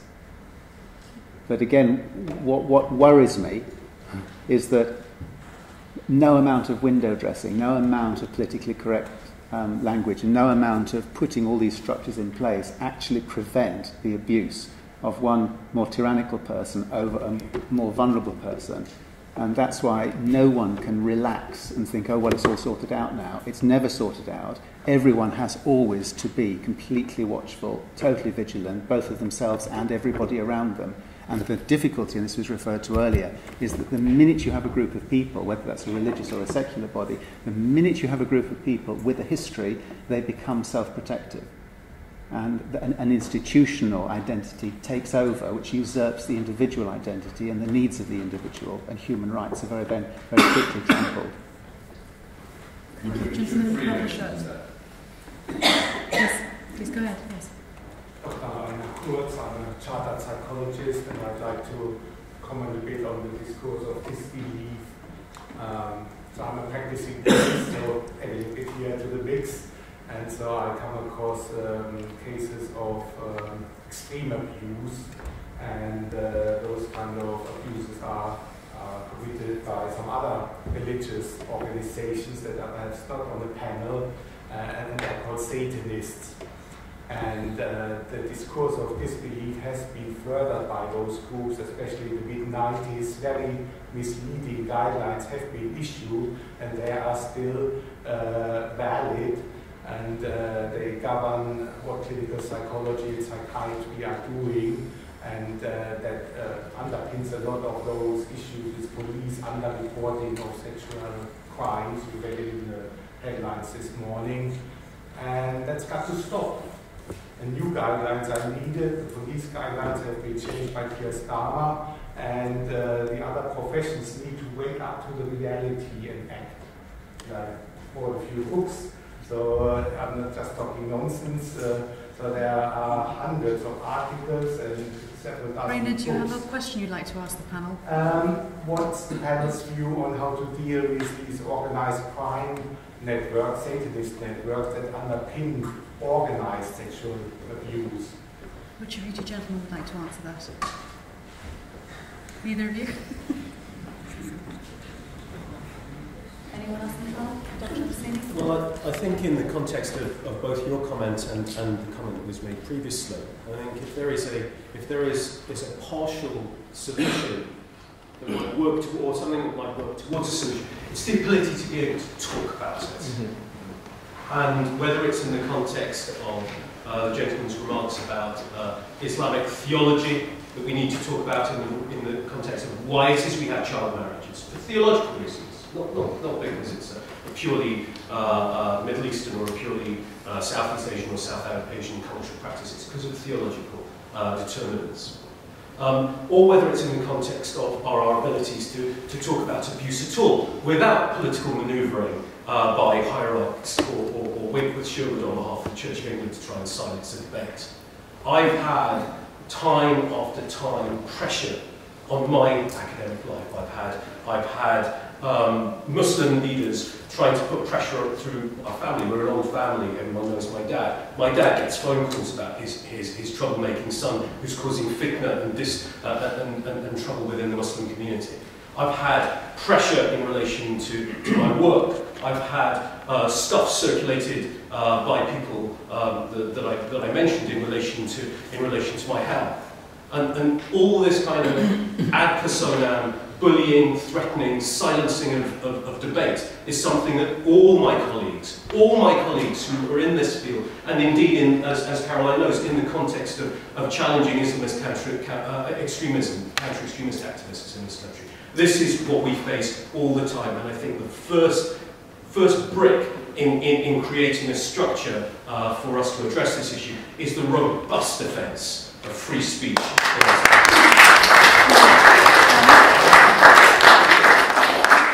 In response to that, I just wanted to say it would be unique to us that we work with all the government regulations and guidelines on checks on people within parish communities who work with children or young people or vulnerable adults in any capacity, as I'm sure all the other institutions do. What you're doing there is making it as difficult as possible for somebody to be able to abuse a child, a young person, a vulnerable adult.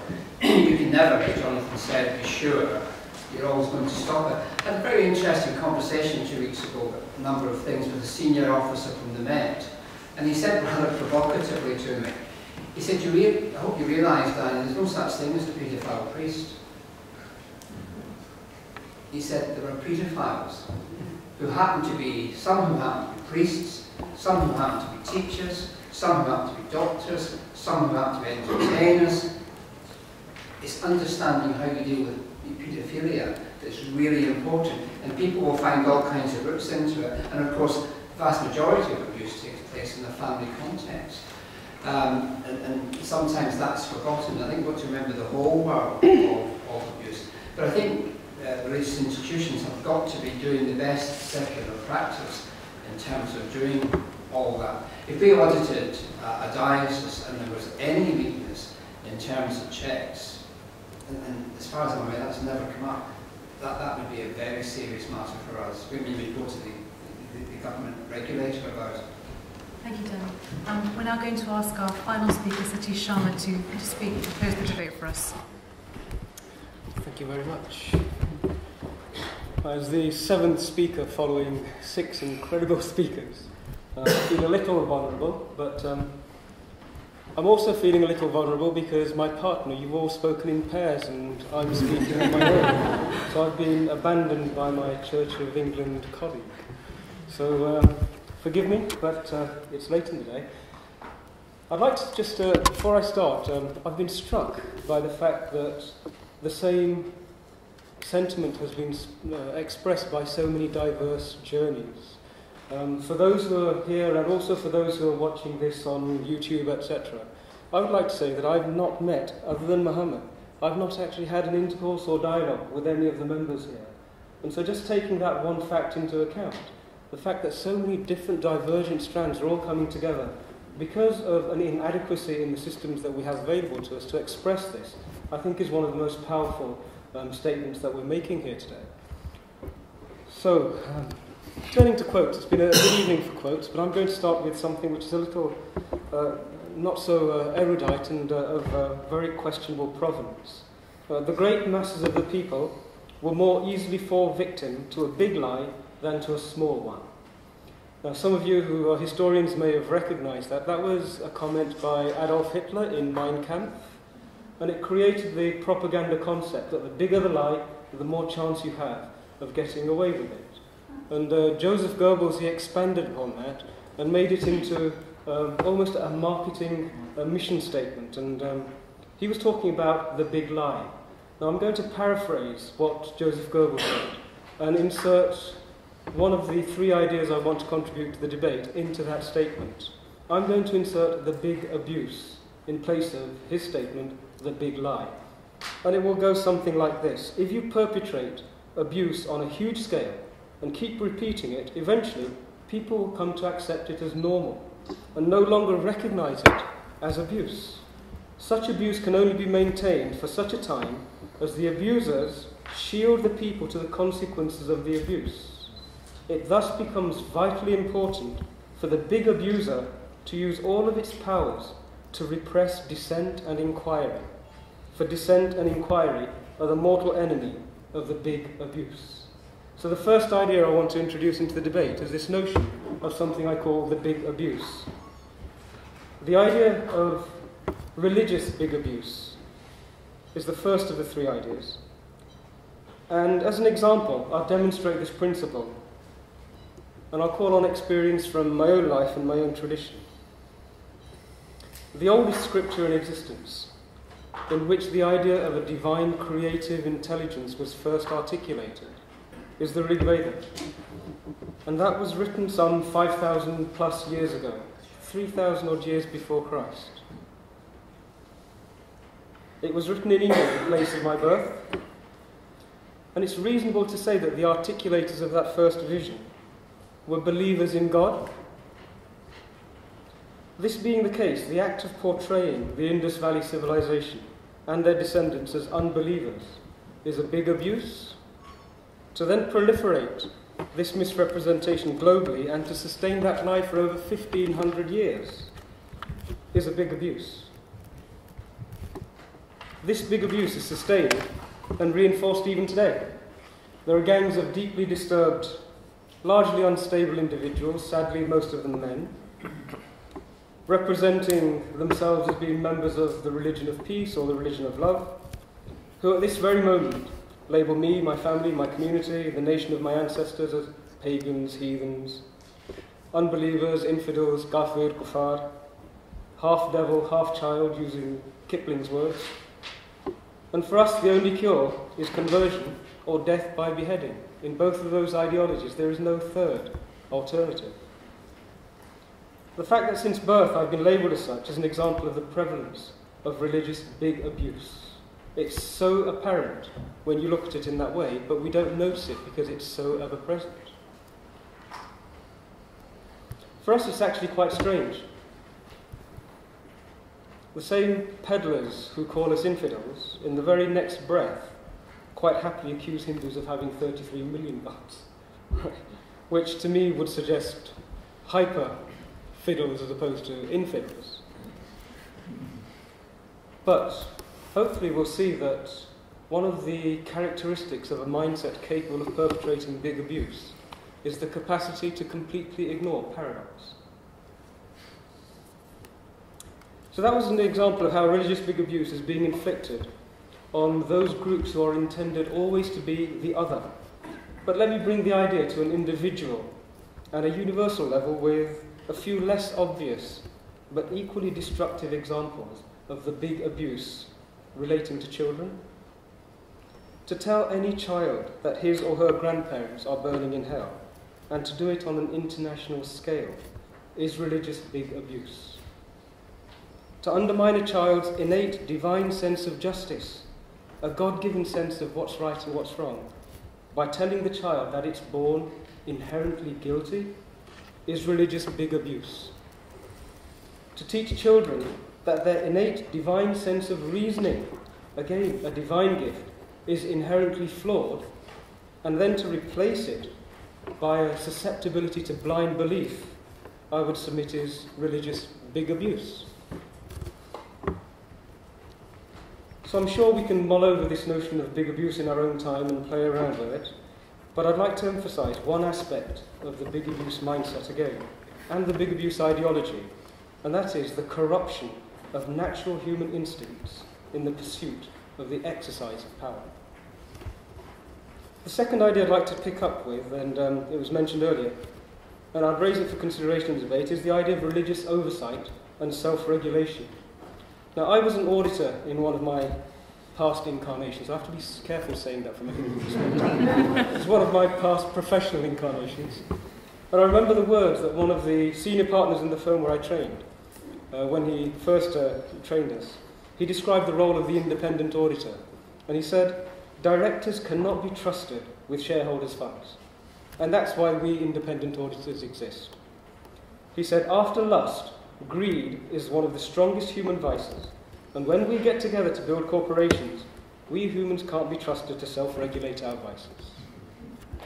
Now in front of us, there's the ever-growing mountain of evidence, which can no longer be ignored, that religious corporations fall foul of the same affliction. Despite all of their protestations to the contrary, the evidence is just too great. Now, if we can see that independent financial oversight is necessary to prevent abuse of financial trust, what is it that impedes us from seeing that religious corporations need independent oversight to prevent the abuse of physical, psychological, and spiritual trust? I fail to see what it is that impedes us. Now, we're in such a terrible situation that, ridiculous though it may sound, we are realistically required to consider a religious ombudsman as being preferable to the status quo that is clearly intolerable. You know, in no other scenario do we permit the perpetrators of repeated abuse to dictate the terms of their own evaluation, to define what is acceptable penance. You know, we don't permit a burglar to define how he should be treated, or a rapist. We don't ask them to define what rape is and the degree of harm and culpability, and indeed the sentence. It makes a mockery of justice to allow the abuser to define and parameterize the manner in which the abuser, organisation or individual should be judged. One law for these institutions and religious traditions and another for everyone else has been seen repeatedly to provide inadequate protection, and obviously does not safeguard the human right of those not in the club. So the third and final element I'd like to introduce is about the big abuser's ability to render its prey psychologically impotent. Now, I was born in a village in rural India, in a stable in fact, but that's another story. And snakes were common. And I recall being fascinated by the snake's capacity to mesmerise and freeze a mouse prior to leaping and attacking him. And when I heard about the inability of the authorities in Rotherham and in other towns here in the UK to act in defence of the most vulnerable and innocent members of our community, the image of that mesmerised mouse sprang to my mind. And from this perspective, I'd like to share an observation. As I see it, there are not one, but two groups who have been on the receiving end of sustained abuse in our country. Details of those who have been obviously physically or psychologically abused have made headlines. But there is a more insidious abuse which has also been perpetrated, and that has the hallmark of what I call the big abuse. Decent human beings can be identified by their concerns and respect for the welfare and rights of others. This is their innate, innocent goodness. But the predator, the perpetrator of big abuse, knows how to turn this aspect of divinity into a vulnerability, a weakness. And I would ask the question, is that what has been done to the police, the local authority, and the political leaders in places such as Rotherham, Oxford, Derby, Rochdale? And if so, we must understand how this was achieved. Was it deliberately by creating an atmosphere in which our personal connection to simple human rights becomes confused? Is this perhaps achieved by the repeated iterations of religious and wholly spurious offence-taking? A critical question, today especially, is how far has this psychological impotence reached? And specifically, has it spread its tentacles into even Parliament and rendered our lawmakers psychologically handcuffed? If so, I'd send a message to remind our lawmakers that this is the House of Commons, the very institution which was established to enable the common citizen, a person without money, without power, without influence, to seek justice and protection from the abuses of the nobility and the clergy at that time. Those who had money, those who had position, and those who had ultimately power. I'd also respectfully remind our lawmakers, and I'm disappointed that we don't have any of the MPs left here, they've all gone, that the House of Commons stands on a tradition of evidence and reasoning, of debate and wisdom. And therefore it's vital that they follow this tradition and see through the mind manipulation games of gowns and robes, that they see past the funny hats and the sashes. And some of you who know me will see I'm not wearing a sash today. On behalf of the British Hindu religious community, who I work with and have the honour of representing, I'd authorise and encourage our lawmakers to see past pseudo-religious mumbo-jumbo, to see through false claims justifying the rights of divine bigotry and divine self-regulation. I propose that respect for universal human rights must be the bedrock upon which religiously minded individuals build their religious establishments. And those institutions which have been built on the sandy foundations of centuries of abuse, they must be brought to account. If these religious institutions are unable to accept the reasons behind this, any connection with divinity has clearly long fled their institutions. Big abuse is simply about power and has nothing to do with God. In fact, such institutions and traditions give God, even God, a bad name. Just over a week ago, on the 9th of November, I had the privilege to represent the British Hindu community at the Cenotaph and to commemorate the courage and sacrifice of millions of servicemen and women, over 160,000 of them from the Indian subcontinent. And I'd close my remarks with an observation to do with courage. Each and every one of those souls who we remember on Remembrance Sunday, they valued the protection of innocent and vulnerable people and their own way of life to such a high degree that when faced with a delusional criminal army driven by an exclusivist ideology, they chose to risk and sacrifice their lives. Now today we're discussing the actions of abusers, big abusers, the biggest the planet has ever seen in some cases, who despite robes, gowns and hats are also exclusivist, delusional criminals.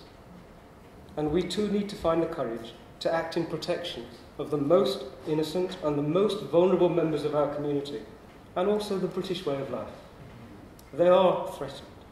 And so I would submit that religious rights must be subservient to human rights, and the rule of reason must prevail over abusive criminality, no matter how divinely delusional. Thank you very much.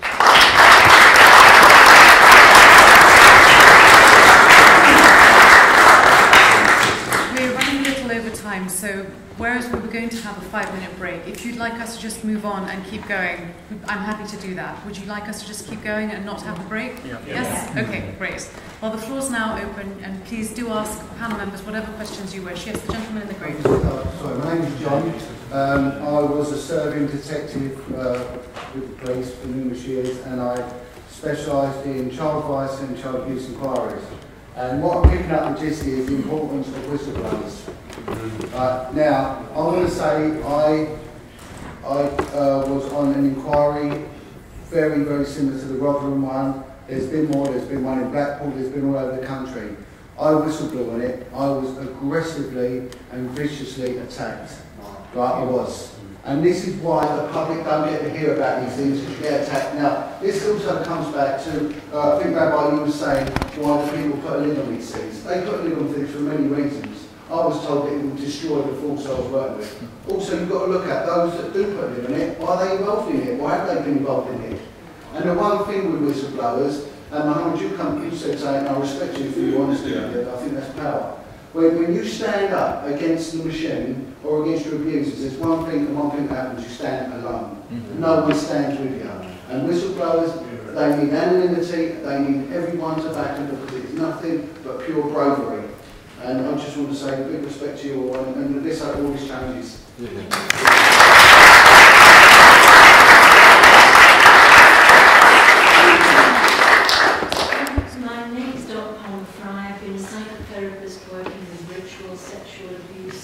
Victims over many years, and one of the things that I haven't heard this evening from the panel is the fact that most of my victims, clients, had been so seduced by the loose way in which we talk about sex as being like a cup of coffee in this country, that by the time they had been seduced to a point where they then became the victim, it was almost too late and they couldn't stop it. We have friends who are throughout Cambodia trying to stop the sex trafficking of children by getting into schools, and they are in most of the schools in Cambodia, it's spreading into Southeast Asia, all of Southeast Asia, called Good Touch, Bad Touch. And I think we need to start at another place as well as, calling all of these people in public. And that is with the children. I know that they have no power, but at least if they could begin to understand what was good touch and bad touch, and then they knew that they had somewhere safe to go to, I think we could start in another place as well. Can anybody comment on that? Yes. I think both of those comments are extremely important. Firstly, cheers, Ross. Thank you, mate, for your support in this context. I think one of the things one of the things that alarmed me so much in the conversations that, with David, with Max has been having with religious bodies. So, for example, we went to Church House. Lucy's here. We went to Church House. I chair there, fantastic chair. Went to Mutlaq Church House on the 5th of November, and we had a conversation about the revision of the safeguarding clergy discipline measure within the Church of England. And one of the things that I came back sort of rather dismayed by was the knowledge, was learning about the bits of UK legislation which apply to other professions, the medical profession, the legal profession, but from which the third noble profession had sought exemption. I'm concerned that, for example, existing stuff on the statute books, such as I referred to Section 27 of the Equalities Act, which provides a really powerful template to protect whistleblowers. We have the Public Disclosures Act, All these things that apply to us in the ability to whistleblow in a employment context about things that are in the public interest. These are things that have actively been opposed or exemptions been obtained in relation to private religious institutions, and that's a cultural change that needs to happen. In the context of Dot's very wise comments, I think one of the things that, maybe I'm just a bit sheltered, but I'm a bad guy, I'm a terrible temper, you can see that already. But one of the things that was alien to me from a sheltered upbringing as a vulnerable adult was this whole world of sexual activity and sexual conduct. And so it was a novelty to me to meet men of the cloth who exhibited lifestyles that were different to what I'd been brought up with. And there ought to be alarm signals when, as in my experience of this abuse, somebody's kind of starting to talk to you about their sexual experience with both genders, or about their visiting strip clubs, and that kind of lifestyle surely is kind of a risk factor for a culture of professional behaviour that is less than appropriate. Thank you, Mohammed. Bishop Blake would like to answer as well. The concept of loose language, I think, poses a very pertinent question relating to the concept of big abuse, which sort of passes us by. Because where do you begin, if you're not running against the tide, to relate to young people the importance of sexual appropriate behaviour, when your meta-narrative, your religious narrative, your moral narrative has a parent God, a male God, overpowering and impregnating a young, vulnerable, virgin girl in order to produce their apparent saviour. You've actually impregnated or imprinted a highly abusive, subliminal image at the very heart of your religious community.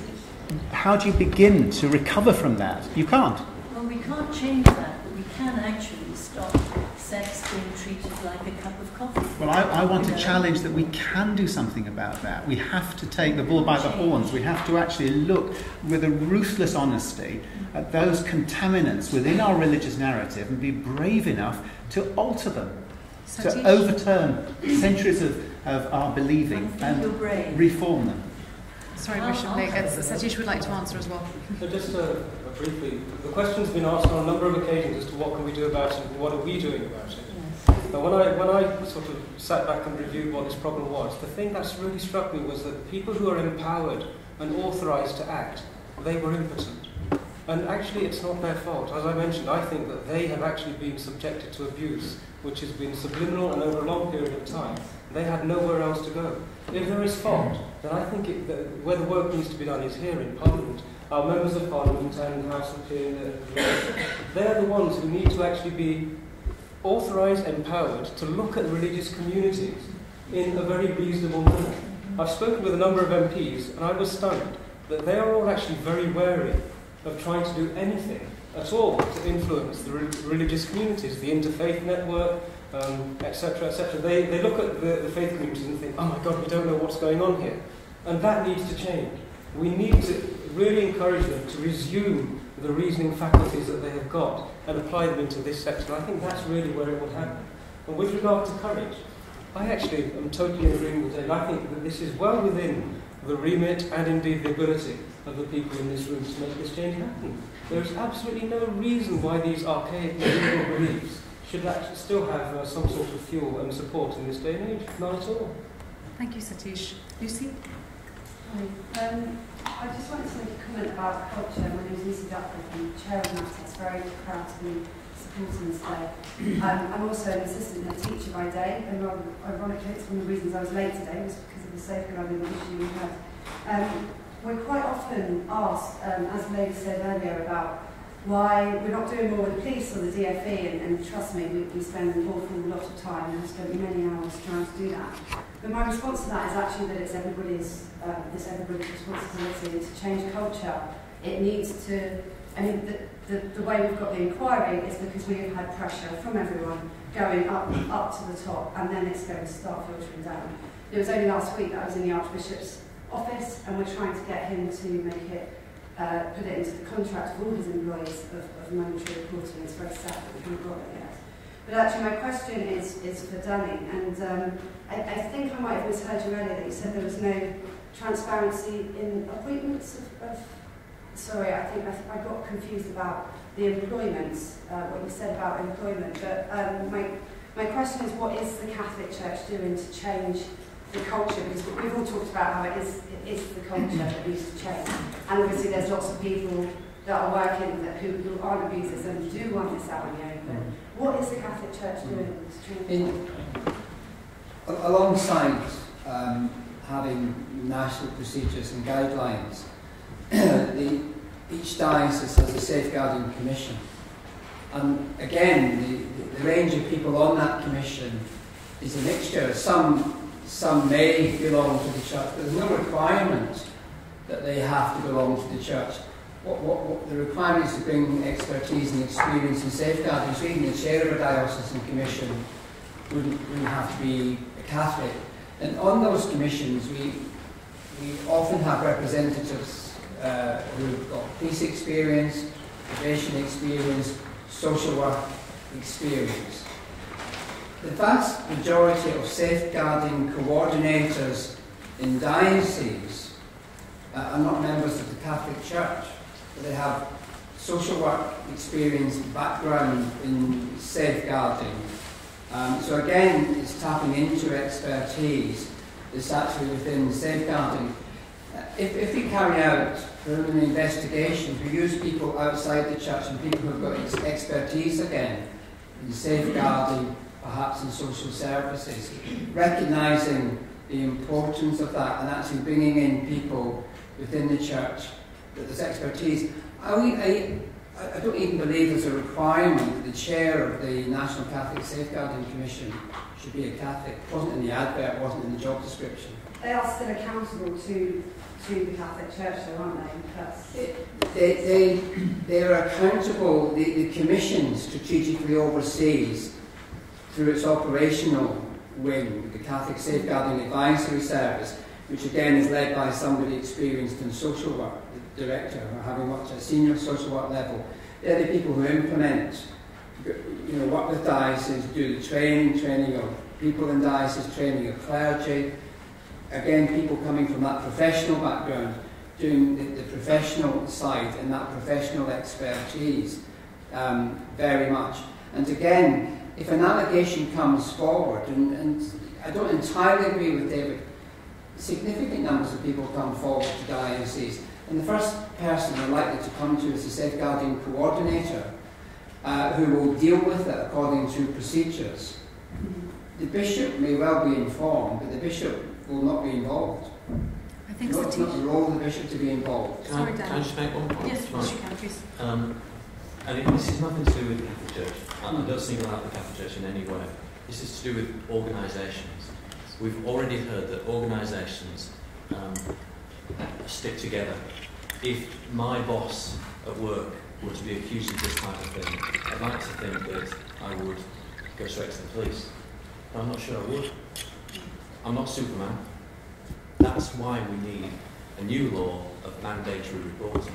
This would cut right through the thing. It'd make it a criminal offence, and I would go to prison for not reporting it. We need that as soon as possible. Satish.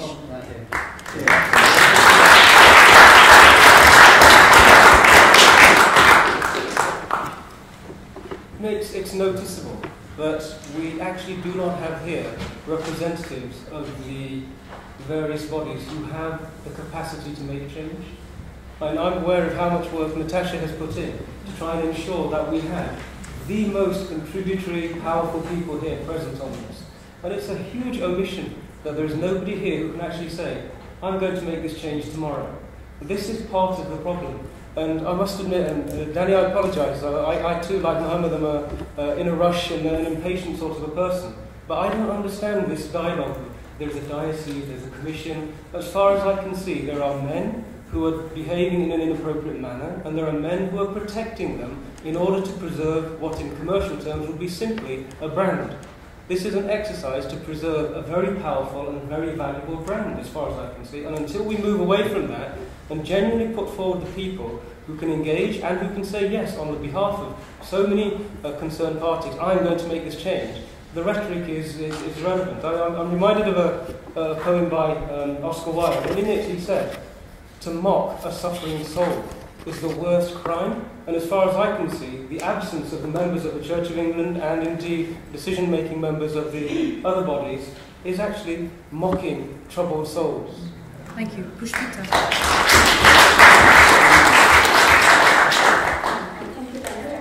My name is Pushpita. This is very first time I'm talking something without any fear.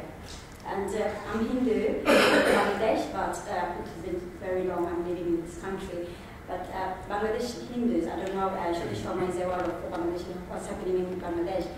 And recently we had an election, 5th of January, national election in Bangladesh. After the election, BNP, or the opposition, didn't want to go for the election, but election happened, and the people who went for voting, who has the right to go for vote, and that they, especially Hindu people, they thought, you know, they're innocent people, they going out for voting, and they were killed, their houses were burned because they were out for voting. And when I saw that on the television, I thought personally I should go to Bangladesh and stand beside them and say, we are there for you, you know, you should not be scared for anything. So I went to Bangladesh. I found race in London.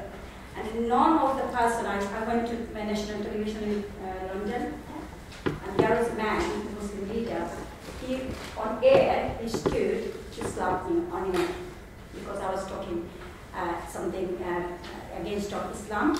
I was not talking anything against Islam, I was telling that Islamic extremists, they're killing people in Bangladesh, back home. And then I was trying to raise funds to help people in Bangladesh. None of the association in London, Islamic association, tried to help me. None of the Hindu association tried to help me. None of them. One of my friends is here, Mr. Khan, and Ansar Abdullah, he said, you go ahead, we will be helping you. So I tried to fundraise and then went to Bangladesh to help my people in back home. No government, no opposition, nobody was there to help me. But I was threatened to kill if I go and help them. In somewhere. Pushpita, can I just ask you to phrase it into a question for a specific panel I so would they can just answer you? want to ask Satish Sharma, is he aware of what's happening in back home? And then my respect goes to Muhammad Al-Hussaini, because I know myself, I'm living in London, I get threatened over the phone. My husband gets threatened. I was told, if your children will be killed, if you do not stop taking your steps towards Islamic extremists. And I get the threat each and every day. Wherever I go, I was train, underground train, people are following me, and they stopped me and they said, you have to stop, you go home, otherwise you will be killed. Thank you, Pushpita. I'll let Satish answer your question. Thank you. Pushpita, thank you for your courage in speaking. We are here in London, in the House of Commons. This is an incredibly powerful and pivotal place. We have chosen, myself, Kapilji, a number of groups have gotten together to choose this place as being the place where we can actually make a shift in a much larger global movement that's required. And the courage that everybody has really displayed in being here, Muhammad especially, who I laud and applaud your courage in speaking out in the manner that you did. That courage is something that we all have to now utilise and bring to the fore. I'm reminded of a poem that T.S. Eliot wrote, and in it he said, dare to change the universe. And this is really what's required. All of us need to put out of our minds any conditioning that we've had from any religious source whatsoever, and just have the courage to knock on the doors and make the changes and demand that those people who say we will make these changes, they will do them. I do report to police, and even police said don't go alone, and don't go to the public transport and don't go anywhere alone. That's not a democracy. I don't believe in that. I'm a woman myself, but I don't believe that I can stay inside the house and don't say anything. I don't believe in that. Absolutely. I have a right to go out and talk. It starts here, I think. My lives, my people who die in back home. Thank you. The gentleman in the grey. Yeah, I have a question for the panel. My name is Martin Wayman from Old Face Network. What does the panel think about putting onto the curriculum, educational curriculum, human rights education as a mandatory subject, whereby these issues could be addressed at different age levels as appropriate, but also highlighted as to what is current? Would you like to answer that? Well, I definitely support education. I've got a 7-year-old. I teach him. I say to him, look, some things are okay, some things are not okay. So that at least he knows from an early age what is acceptable and what isn't. We don't have secrets. All these types of very basic things need to be taught to young children, and as they go through, the difference between my life now or the life of children now to my childhood is so different. They have mobile phones, they have access to the internet, all these semi-indecent images that come onto the television through advertisements, selling sex here, there and everywhere. It's just a different world.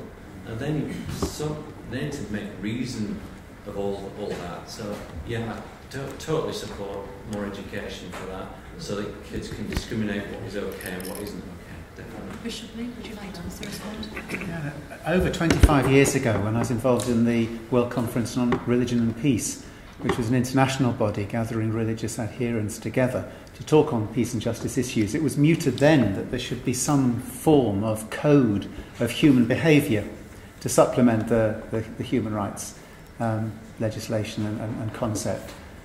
And it was resisted by the different religionists because they felt that the desire within certain religions to proselytise would be thwarted or curtailed. But it seems to me that if you look at the problem of whistleblowing and the fact that children, even the youngest children, when I was a child, I was chastised if it was called in my childhood being a telltale tit.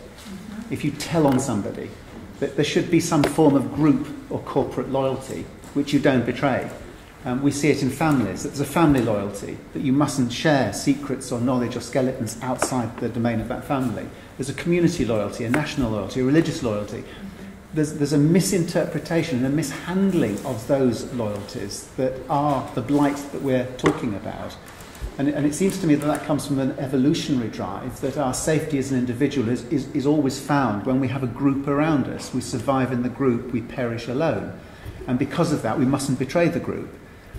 If there was a code of internationally accepted and recognised behaviour to which everyone had to subscribe, whether they were secular or religionists, it made no difference, then there would be an independent body of knowledge that would be created by a multidisciplinary group, an international body. Now, I know there's dangers within that because there might be the fear that it would become culturally monochrome or it become restrictive in the expression of human individuality. But it seems to me that that's the next frontier that we've got to cross, we've got to try and aspire to together. How should human beings express themselves in terms of their identity, their culture, their faith, their beliefs, their philosophies in a way that doesn't infringe, doesn't impinge, doesn't terrorise, manipulate or coerce the other human beings around them? We haven't yet grasped that, Netta, and we must do. Thank you, Bishop Lee. Rabbi Romain? Well, yes, to education in schools under PSHE or whatever it is, because ultimately, although there are all these rogue rabbis, rogue priests or whatever, actually the truth is that most abuse comes from within the family. And the real danger is that the children grow up, see it as normative. They may hate it, but they see it as normative, and therefore they replicate it, and it cascades down the generations. And really, that needs to be picked up whilst they're young and be heard and be told it is not normal, and by the way, picking up any instances of it and allowing them, giving a mechanism not just to hear about it, but also to report it and so forth. And the other point, just to finish off, is that yes, I think we should do all sorts of structural things, but most important must come out the headline message, a moral message, religious message as well, that abuse is not just wrong, it's religiously wrong. And if you do it or you cover it up, you are not religious. Very simple. If you views, you're not religious. And it doesn't matter how many Hail Marys you say, or verses from the Quran or the Bible you recite, you are not religious, and they are totally incompatible. Thank you. Danny? Yeah, I just want to say I agree with you. I chair a small trust of schools, all in highly deprived parts of London. And in all our schools, we have the language of the United Nations Rights of the Child, and that's communicated and taught within the school. Alongside those rights, we have accountabilities. So if you as a child have a right not to be bullied, you have a responsibility to do something if you see someone else being bullied. And it's done in the language of that children can understand. And interesting, every time I visit any of those schools, I walk around with children and I do the naive thing and say, what's all that about? So we can see what they tell me. They all are able to explain what it's about and how it affects playground, also sometimes how it affects home, how they've learned how to speak about things at home in school that are not right according to those rights. Thanks. We're in the middle of Interfaith Week. This is a week to celebrate and to provide education about the teachings of different faiths. And faiths are extremely keen on education on their terms. And so within the context of the education about human rights and the good teachings of different religions, you will find religious institutions very up for that. But my question in the context of this meeting is, why aren't you here? Why aren't you here? We approached tirelessly.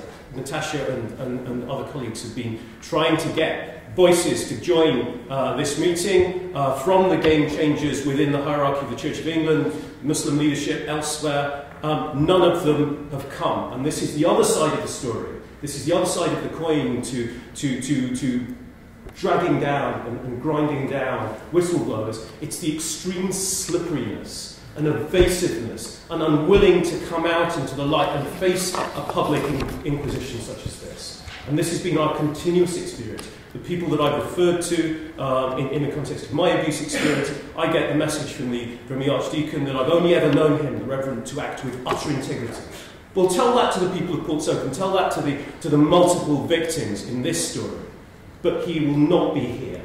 They will never come out and face us. They will never apologise. And that is the character of a psychopathic, remorseless person who leaves wreckage behind. And that's what we need to challenge.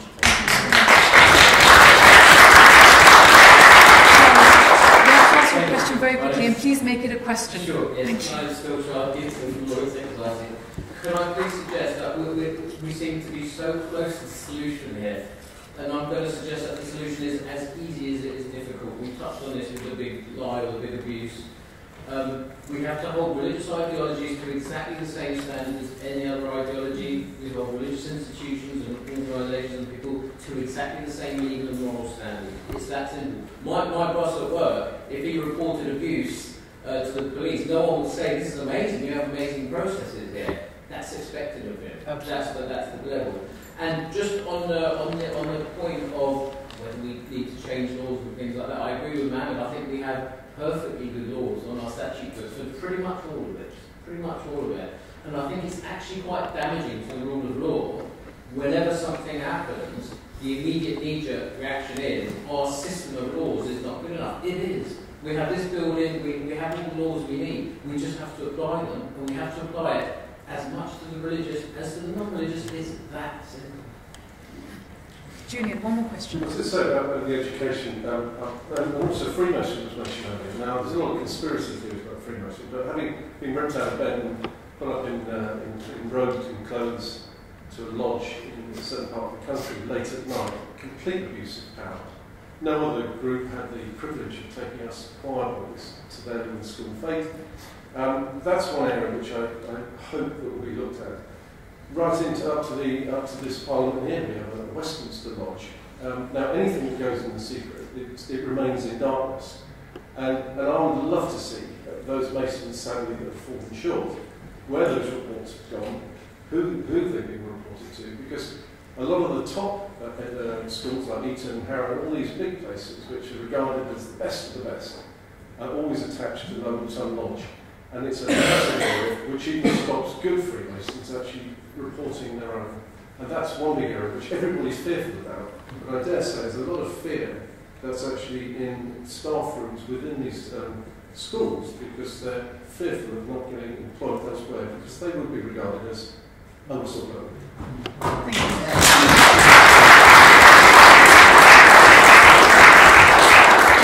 We're going to have to close the debate for this evening, but before we go, I'd just like to thank all of the audience members for coming. You've made this evening what it is, and thank you so much.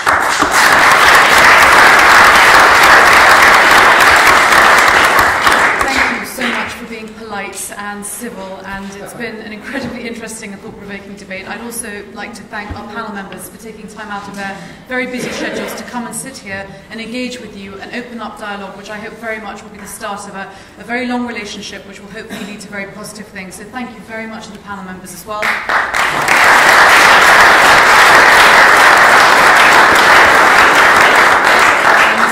They're not here, we do have to give special thanks to Anok and Bob, the MPs who are responsible for allowing us to use the room this evening, because without them we would have not had this incredible forum to be able to discuss these issues, this democratic, open, civil forum to do that. I'd also like to remind you that it is also Restorative Justice Week, which is hugely poignant, and we know it is Interfaith Week as well, so our event couldn't have come at a better time. And thank you again for coming and taking part and being so gracious.